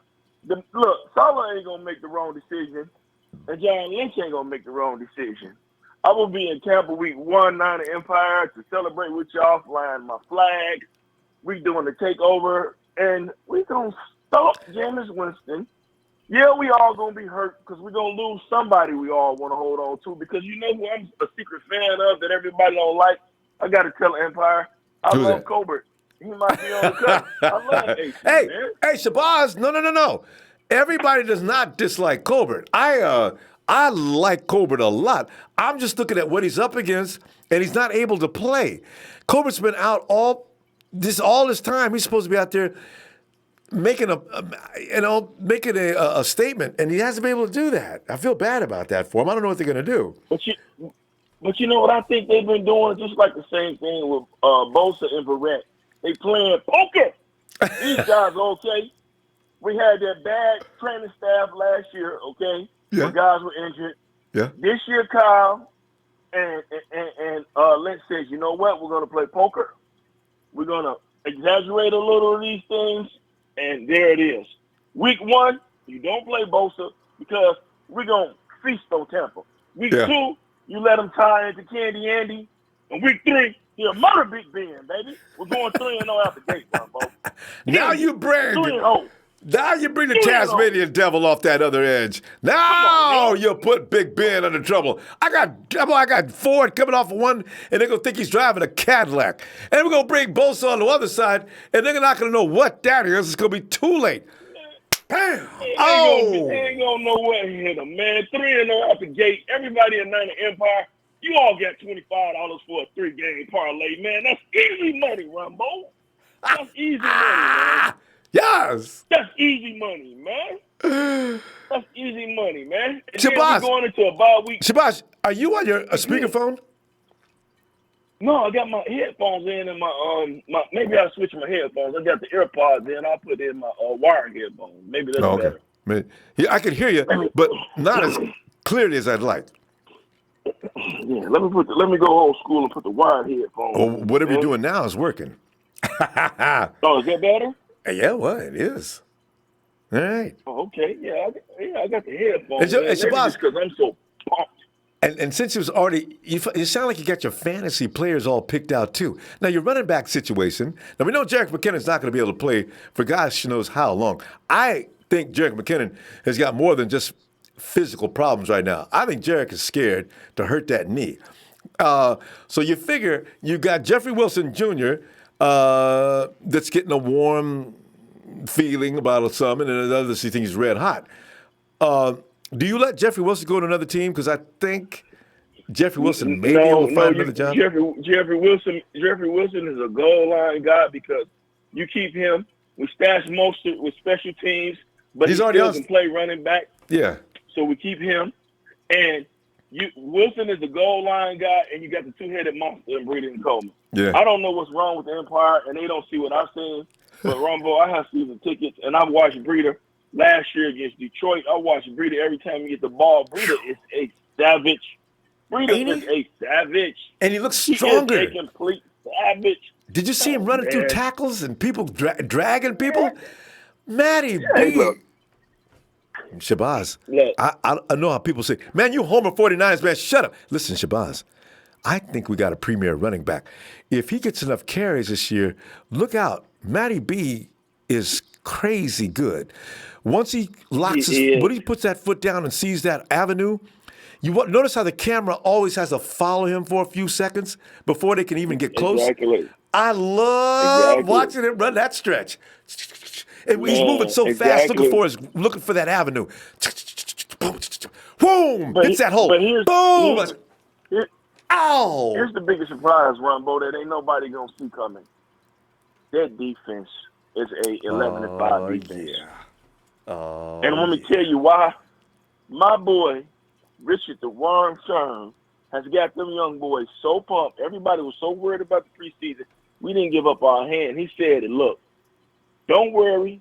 We're going to do what we do. The Lambs will be 9-7 at best.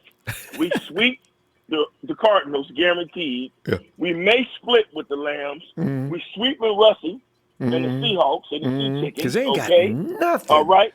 Uh-huh. Nothing. And everybody in Niner Empire, when you meet those, we're 12. We know what that stands for. You won one Super Bowl and lost two. So, look, don't worry about them. And, hey, it's 11-5 out the gate. Baby. I like that, Shabazz. Shabazz, we got to pull up. Go ahead, relax. I'm going to see you tomorrow. We're going to find out what the cuts are. And, Shabazz, me and you and about it's a small army are going to celebrate when we look up and see, Kendrick continues in the red and gold. See, I need that, you know.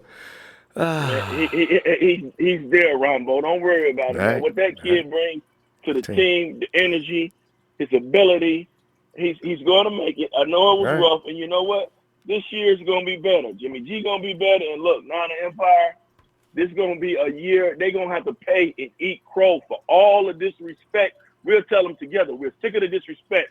Shout out to you. Shout out to your team. Man, I love you guys. We're the faithful, and we ain't going nowhere. We ain't going nowhere. Amen.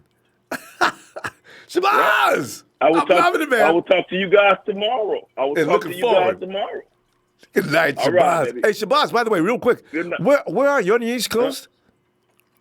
I'm in California, man. No, because you said you were going to Tampa Bay. I was worried about Dorian. I said, I hope you're not Dorian's path, are you? Yeah, but no, you out here. No, but I'm going. It's my birthday weekend, Ronbo. So I'm flying out. I like to do a road game every year. Last year we did Minnesota. It was my birthday weekend. So I'm heading out, and hey, I'll be there. All right. I will be there. Good on you. I will be there. All right, All right. I love you guys, man. You guys, talk to you guys tomorrow. And, hey, I hope everybody gets what they want. We all ain't going to get what we want unless we lose CJ. But, hey, there it is. Oh, I said the bad word. But, hey, there it is. I'll talk to you guys later, man. Good night, Shabazz. Good night. That's cold. Boy, we got to stop. We got to stop hating on CJ, man. And CJ, he's a good. You can tell he's such a nice guy. I bet you CJ I bet there ain't a mean bone in his body. Dude always looks at this. You notice his emotional state never changes. CJ doesn't get really excited about things that are good. Well, he's kind of excited when he ran that block for Actually, Wilson Jr. running down the field, he looked pretty excited at that time. But he's not a really high-intensity emotional guy. Well, you know what? Actually, none of our quarterbacks are. Only Derek Carr goes too far with his emotions as a quarterback. You know what I mean? I mean, Derek Carr is like, Derek, calm down, man. I mean, come on. Watching him is like irritating also when he gets so excited. Quarterback's supposed to be a little bit cool, like Jimmy. Got to have some swag. You can't have swag running and screaming and throwing your hands up in the air and acting like you never did this before. Hey, G-Block. G-Block. G-Block. Yo. What's up, man? What's up? Hey, G-Block, man. Sitting here looking around, wondering what's going to happen tomorrow. You know, the cuts are going on. And do we look at yesterday's game? And can we make any conclusions of some of the guys on the team? Because you know what? G-Block, some of the worst guys in that game yesterday got cut immediately this morning. So now, from here, you figure 9 guys, they still got 20-something guys to go. And they're going to leave a couple of spots open to pick up a couple other players. Well, they probably drop it down to 53. But, you know, they may find some players getting cut from other teams they might want. But G-Block, who do you love, man, on this team right now to stay? Who are you going to be happy about leaving? And did you get impressed? Did you watch yesterday's game? Well, first off, man, excuse my, I was in the kitchen, but anyways, I'm good, bro. Like honestly, yeah. My receivers, bro, like, I say I want Jordan Matthews. You know why I want Jordan Matthews, bro? Because he's experienced, you know? True. Kyle Shanahan got him for a reason, bro. Kyle wasn't just going to go get him for no reason, bro. That's he went and copped him for a reason, just like he copped Coleman, you know? He knows what he's doing, bro. Like, he knows what he's doing. He wasn't just going to go out there and get him for no reason. He's a big receiver. You know, Jalen Hurts is gone. I mean, he's hurt right now, so he's the only big receiver that's still healthy right now. So we got to keep him. You know, Kendrick Bourne, he a couple of drops, but he's good. But you understand, he's not really like that. Like very good receiver. He's just like a basic receiver. Like every team has that basic receiver. You know what I mean? G-Block got me about this on Instagram too. Every chance, G-Block, you and Big Show, y'all love to diss my boy. G-Block, he was one of our best receivers last year. Although we didn't have a lot of good quarterback play, but he's the best receiver we had last year, and had many touchdowns as George Kittle. Yeah, you know, but it's just that like he don't got the size, you know what I mean? He's a little skinny dude, you know what I mean? I want a big receiver, you know what I mean? He's all I want muscle. that big receiver, you know what I mean? Ain't no fat on him. I want that big receiver like Jordan Matthews is proven. You know, he's been with the Eagles for a couple of years, you know what I mean? He's a veteran and stuff, but I feel like he got it going, you know? He's experienced and he knows what he's doing, you know? So I'd rather go with him, you know, because Kendrick Bourne's just like every team has that basic receiver, you know. Kendrick Bourne's just that basic receiver. He's not nothing special, you know. But as far as that, moving on from that, but like honestly, I'm excited. I'm excited for the season because that's what we got to be excited for. It's only a week away. I mean, we're like 5 days away from the season opener, you know. So I'm excited. And I'm good, bro. Like that's what I've been waiting for a long time. But we're good, bro. Like we're good as long as, like I told you before, as long as we could get our Bosa, Beathard, and Buckner healthy and our quarterback healthy, it's all good. We've been going a long ways. We got depth. We got a bunch of receivers. You know, it don't matter if one gets injured, we got depth all day. You know, we as long as our main front seven stays healthy, everything's good, and we can go a long ways, you know? Yeah, no, I agree with that. That defense staying healthy, a lot of teams going to have a lot of trouble with that. Oh, Yeah. goodness gracious. That's So just we something. good, bro. Like I told you before, bro, as long as Bosa shows up and D Ford and Buckner, we got our starting quarterback. We go a long ways. It don't matter, you know. We got a lot of the depth. We got a lot of good talent, receivers, in every area, every position, you know. So we're good right now, you know. We got a lot of good players. So I'm just excited, bro. We're 5 days from the regular season, you know.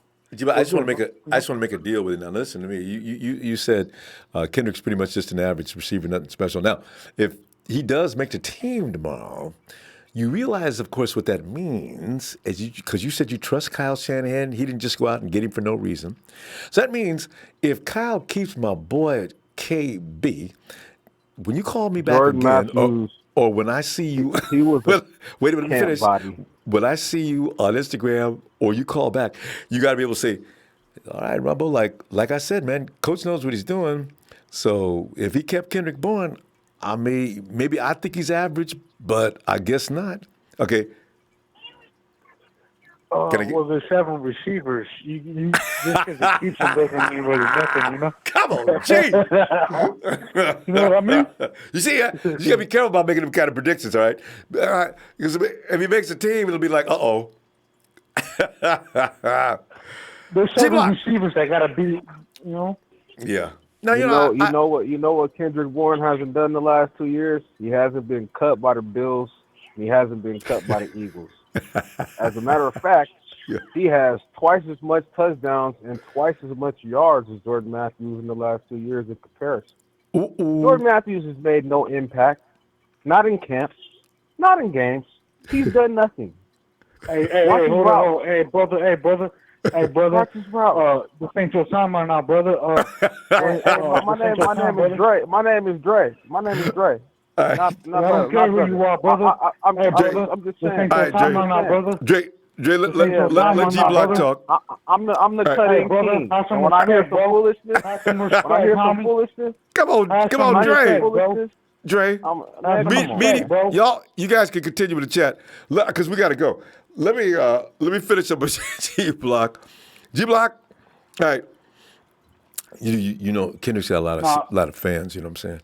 But go ahead. Now, what else did you want to add to that? It's all right, bro. But as a grown man, bro, like you can't just come in here and disrespect me, bro. Like, come on, bro. Like, I'm a grown man, bro. Just don't come in here and disrespect me like that, bro. You don't know who I am, you know. Show respect, bro. Show respect, man. Come on, man.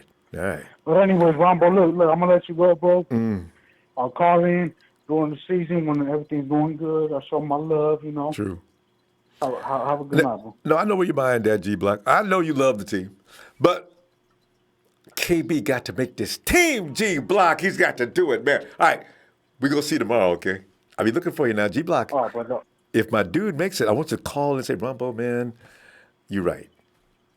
The boy may be a little better than I expect. All right. G Block. All right, fam. Have a good night. All right, bro. All right. Well, fam, you know what it looks like? Now, here it is. Somebody, I think it was Itchy Chinny. Anyway, Brit with the fabulous name, Itchy Chinny Kojak. What's the last part? Right. Anyway, he accused Big Show of making his payments about them jerseys he owes me in installments. Actually, I had never thought about that. So, Itchy, you're right, man. He says, Big Show says, y'all act like CJ stole or slept with your girl.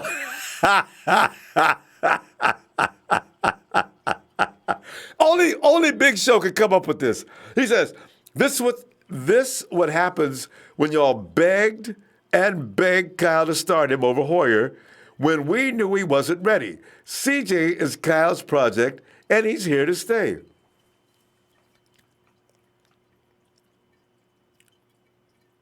Actually, that's really a profound statement when you think about it, fam. Honestly, every last word of that, other than the initial opening sentences, is wrong, right? You know? That is Kyle's that's Kyle's child. He went after him in the 3rd round. I think they traded up to get him, if I'm not mistaken. And he's told people all along he loves what CJ brings to the table. He's tough. He's rough. People are standing right in his face. He keeps his head downfield to find his receiver. All these things that and he likes his throwing arm. And honestly, do you know the best deep ball thrower we have belongs to that kid with the blonde hair? So, I don't know what Kyle's going to do tomorrow, but I'm not going to be surprised. I may be a little disappointed, but if he says CJ's his guy, I'll be PO'd like a lot of people, but I'm going to think about it for a second and say, you know what? We should have seen this coming. By the way, Show, thanks for the huge contribution, too. You're right. 510, we got another caller. 510, hello. Yo. Yeah, Silly, what's this? This is Jonathan, bro. What's up, Ronbo? Jonathan, I'm sitting here tonight. This show started out, the program started out, I was going to just collect thoughts and things that people thought about the game. Yeah, it's turned into the Kendrick Bourne, can we keep him or can we not show? And also, we've heard Damontre Moore's name called a lot. Jeremiah Valawaga, wish we could keep him. Who else? And of course, Jeffrey Wilson Jr. We're getting mixed reviews on him. And but Jonathan, what is your thinking? Yeah, I'm gonna keep it short with you, man. And I know I've talked to you before. It's been a minute. Yeah, because I don't have your name on your phone. But go ahead. Yeah, I'm gonna go against the grain right here when I say Jordan Matthews is gonna take the spot over Kendrick Bourne. I like that. Go on, go against that grain. Tear it up. No, I don't got too much to say, but is Kendrick Bourne going to be the guy you're going to depend on third and long in a crucial situation? I don't know. He drops a lot of passes. I just don't think that's a guy you can really count on. Not for that situation. You know what I got to tell you though? Do you remember before this weird year? Remember Kendrick Bourne missing a lot of passes? Not really, but I mean, this year it seems like a little strange. That's just his MO for some reason. Yeah, because we've seen Kendrick Bourne on some third down passes before make some miraculous catches. I mean, just ridiculous catches. This is why I fell in love with him. So this year, all of a sudden, he's having drops. I don't know what that's from. But why? It's preseason. That should. Maybe that's it. And the way he carries himself, it should be like, it's no big deal. I mean, I don't know. Nothing gets in his head. He's still going to be Kendrick Bourne. Right. Kendrick exactly. Bourne. That's why exactly it shouldn't get to his head about the stage he's playing on. Right. That's why I don't see why he's dropping those catches. I really don't understand that either.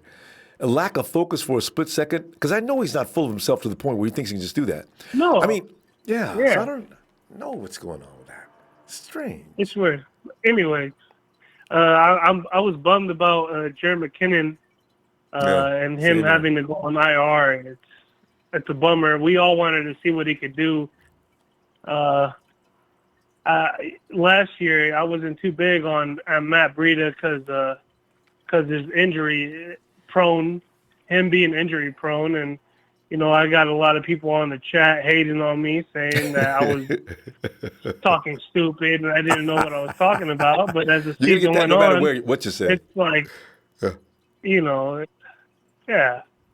Jonathan, Matt Breida is not meant to carry the load, and we all know that now. Well, Matt Breida is going to be good for what they're going to use him for now. Just like I said, in Atlanta, it was Dante. Why was he get his? Freeman. Devontae. It was Devontae Freeman and Tevin Coleman. They were a good 1-2 punch. Kyle likes running backs like that, and he doesn't always want a workhorse. He wants to have a guy that can change the direction and mess up and get the defense on their heels and things like that. So he's always going to be a 2 to 3 back guy. Now he's got 3 backs, possibly. And I tell you right now, when people don't think, they think it's all going to be about Tevin Coleman and Matty B, look for Mostert to make cameo appearances here and there too. So we'll see. Yeah, I'm not a big Mostert fan just because he's bounced around and he's a journeyman. He's a great special teamer, that's for sure. You didn't like his running back? For him Last year, though, you didn't like him as a running back, though? Before he broke his arm? I mean, what good game did he really have other than the Raiders? Pretty much every time he came out, he usually had a large game. What other game can you really specify other than the Raider game? When did we get down to 1 or 2 running backs? As soon as he was able to play, yeah. From that point, he didn't then he broke his arm. like that against. I really don't remember last time he balled out other than the Raiders. That was when he balled out and he showed out. That was for sure. Like I'm trying to remember when we came down to just 2 running backs. Earlier. Wait. Before the Raider game, what did we play? I remember because Matty B was having problems because of his ankle, right? Mostert came in and the dude was tearing up. Here's the thing. I don't know if it's before. It had to be before the Raider game. Mostert's never had a bad game. When he played, you knew he was in the game. You know what I mean? 2 and 3 downs. 2 or 3 yards. Never happened. I tell you what I'm going to do. Jonathan, next time we come back, I'm going to go look at the stats of the games before that Raider game. I think Mostert was in at least 2 to 3 games before. He never had a bad game. He outplayed Mostert in one game before that Raider game as well. And that's what I was whispering. I was making blasphemous statements like. Mostert? Oh, they're not. Well, anybody that's watched him play, pretty much except for you, Jonathan, Mostert is no slouch. And in fact, I remember that night that he was doing really well, or day. I said, you know what? Honestly, Mostert's playing better than Breda today. Now, this is before the Raider game, and I said it as a joke. But then he did it again, and I stopped saying it because I didn't want to make anybody mad, because everybody loves Matty B. But make no mistake, Mostert is no slouch by any stretch. Maybe it's this offense or something. I don't know, but he makes this team. He'll run. Well, other than that, man, I'd be happy if they go 8-8 because I don't see anything more than that. Well, yeah, a lot of people don't, but I don't see that many teams on this schedule that are just that much better. I really don't. I see the Saints splitting with the Rams possibly, Cleveland, Atlanta maybe. After that, I'm sorry, Jonathan. What about Pittsburgh? Pittsburgh? Does Pittsburgh impress you? They've lost everybody. Okay. I tell you what. James Conner. That means after that game, you will start to realize that defense ain't no joke. And if teams are going to come in and run up the score on that defense, Jonathan, I got news for you, baby boy. Ain't nobody going to run up no score on that defense. Now, keep that in mind. If the offense clicks, that's an if, I'm not promising. If that offense clicks, Jonathan, if you can't see that team is going to be able to compete, you soon will. All right. Well, they got to show me before I can prop them up, man. No. You start propping them up. You stay right where you are with that. And if they beat Pittsburgh, look out. Oh yeah, if they beat Pittsburgh, I'm gonna be pumped, man. Yeah. Because I'm more of a realist than an optimist. So No. You're a pessimist. You're a pessimist versus an optimist. Realism is what happens. You can't claim it yet. You gotta wait. Yep. Yeah. Anyway, Jonathan, we'll talk to you later, fam. Have a good night, huh? All right, Ronbo. You have a good night, man. You too. All right. Hey, fam. Oh, wait. Hey, Blaze Pyrex. I love it. This is a Team J Dub. Hashtag Team J Dub. Blaze, I didn't know that you had a soft spot for my boy Dub. Hey, but did Dub fool people the other day? I got to tell you the truth. I might as well come straight on this. I did not know he was going to look quite that sharp. They did say, though, he was a little winded from being out of shape, but I thought he'd come in and he'd be okay. But he needs more time to get in shape. Dub came in and was right on time, made me right on spot and everything else. I loved it. Anyway, hey, and Benji Paru Matua. I would say Matua. Matua. I think that's what I should say. Anyway, it's the 49er bar stand up. Benji Paulo in the house. 14-2. Bleep the Rams. James Cruz says, hey, what about Givens?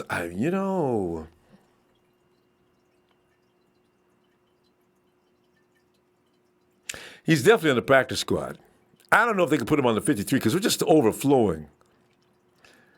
But if something happens, can bring him in. That dude, you see him yesterday? You see the offensive lineman? Givens was coming in, the offensive lineman he got one on each shoulder. And he's just pushing him back. And then the rest of the play, because I said, God, look at that. Blaze! And Blaze also says, him and Tart, my two fams, Blaze, man. High five you, fam.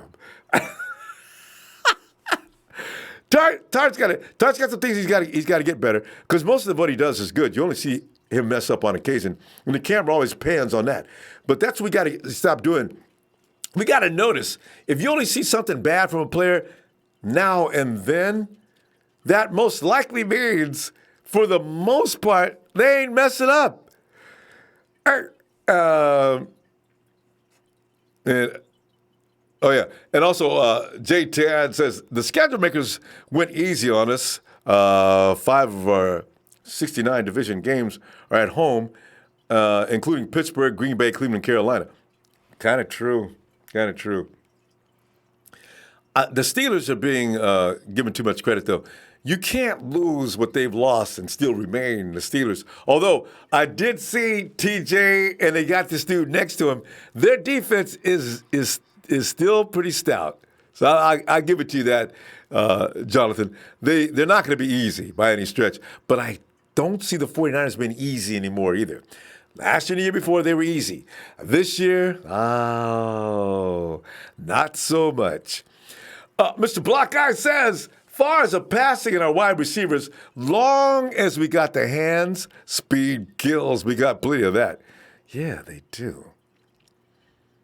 I just want to know if George Kittle is nearly as effective as he was last year, because George Kittle's got a host of help. Now, last year, George was out there with one or two people because most guys were hurt last year. Oh, he's got an army. Now,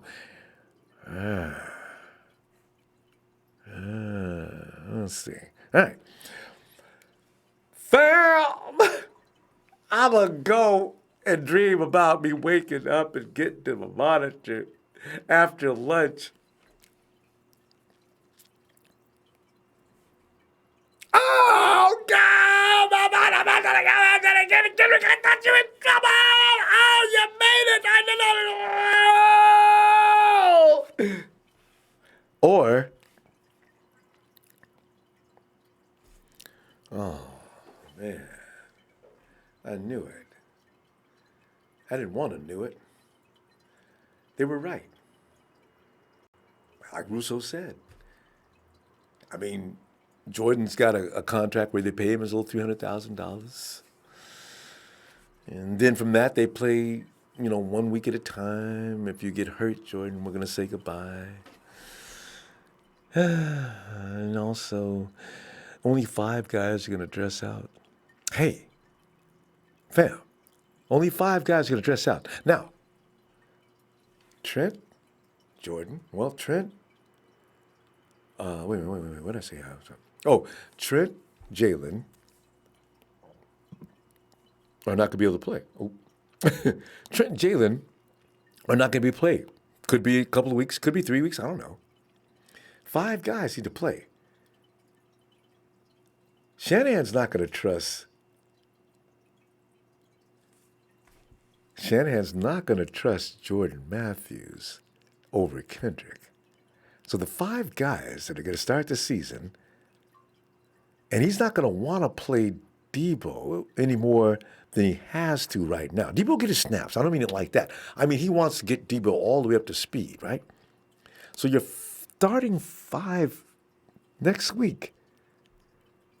I mean, dressing up, ready to play, Debo, Keys, Pettis, Debo, Keys, Pettis,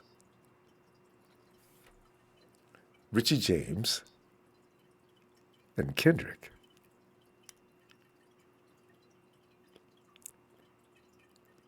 I think I got this figured out. Jordan loses his spot by attrition, by the fact that, and Kyle kept him safe on special teams so he doesn't get hurt and cheat him for bringing him over here in the first place, let him go find another job healthy. I know, I'm fantasizing. It's okay. Let's see what happens. Hit that like. I'll see you tomorrow evening when the truth will be revealed. Niners!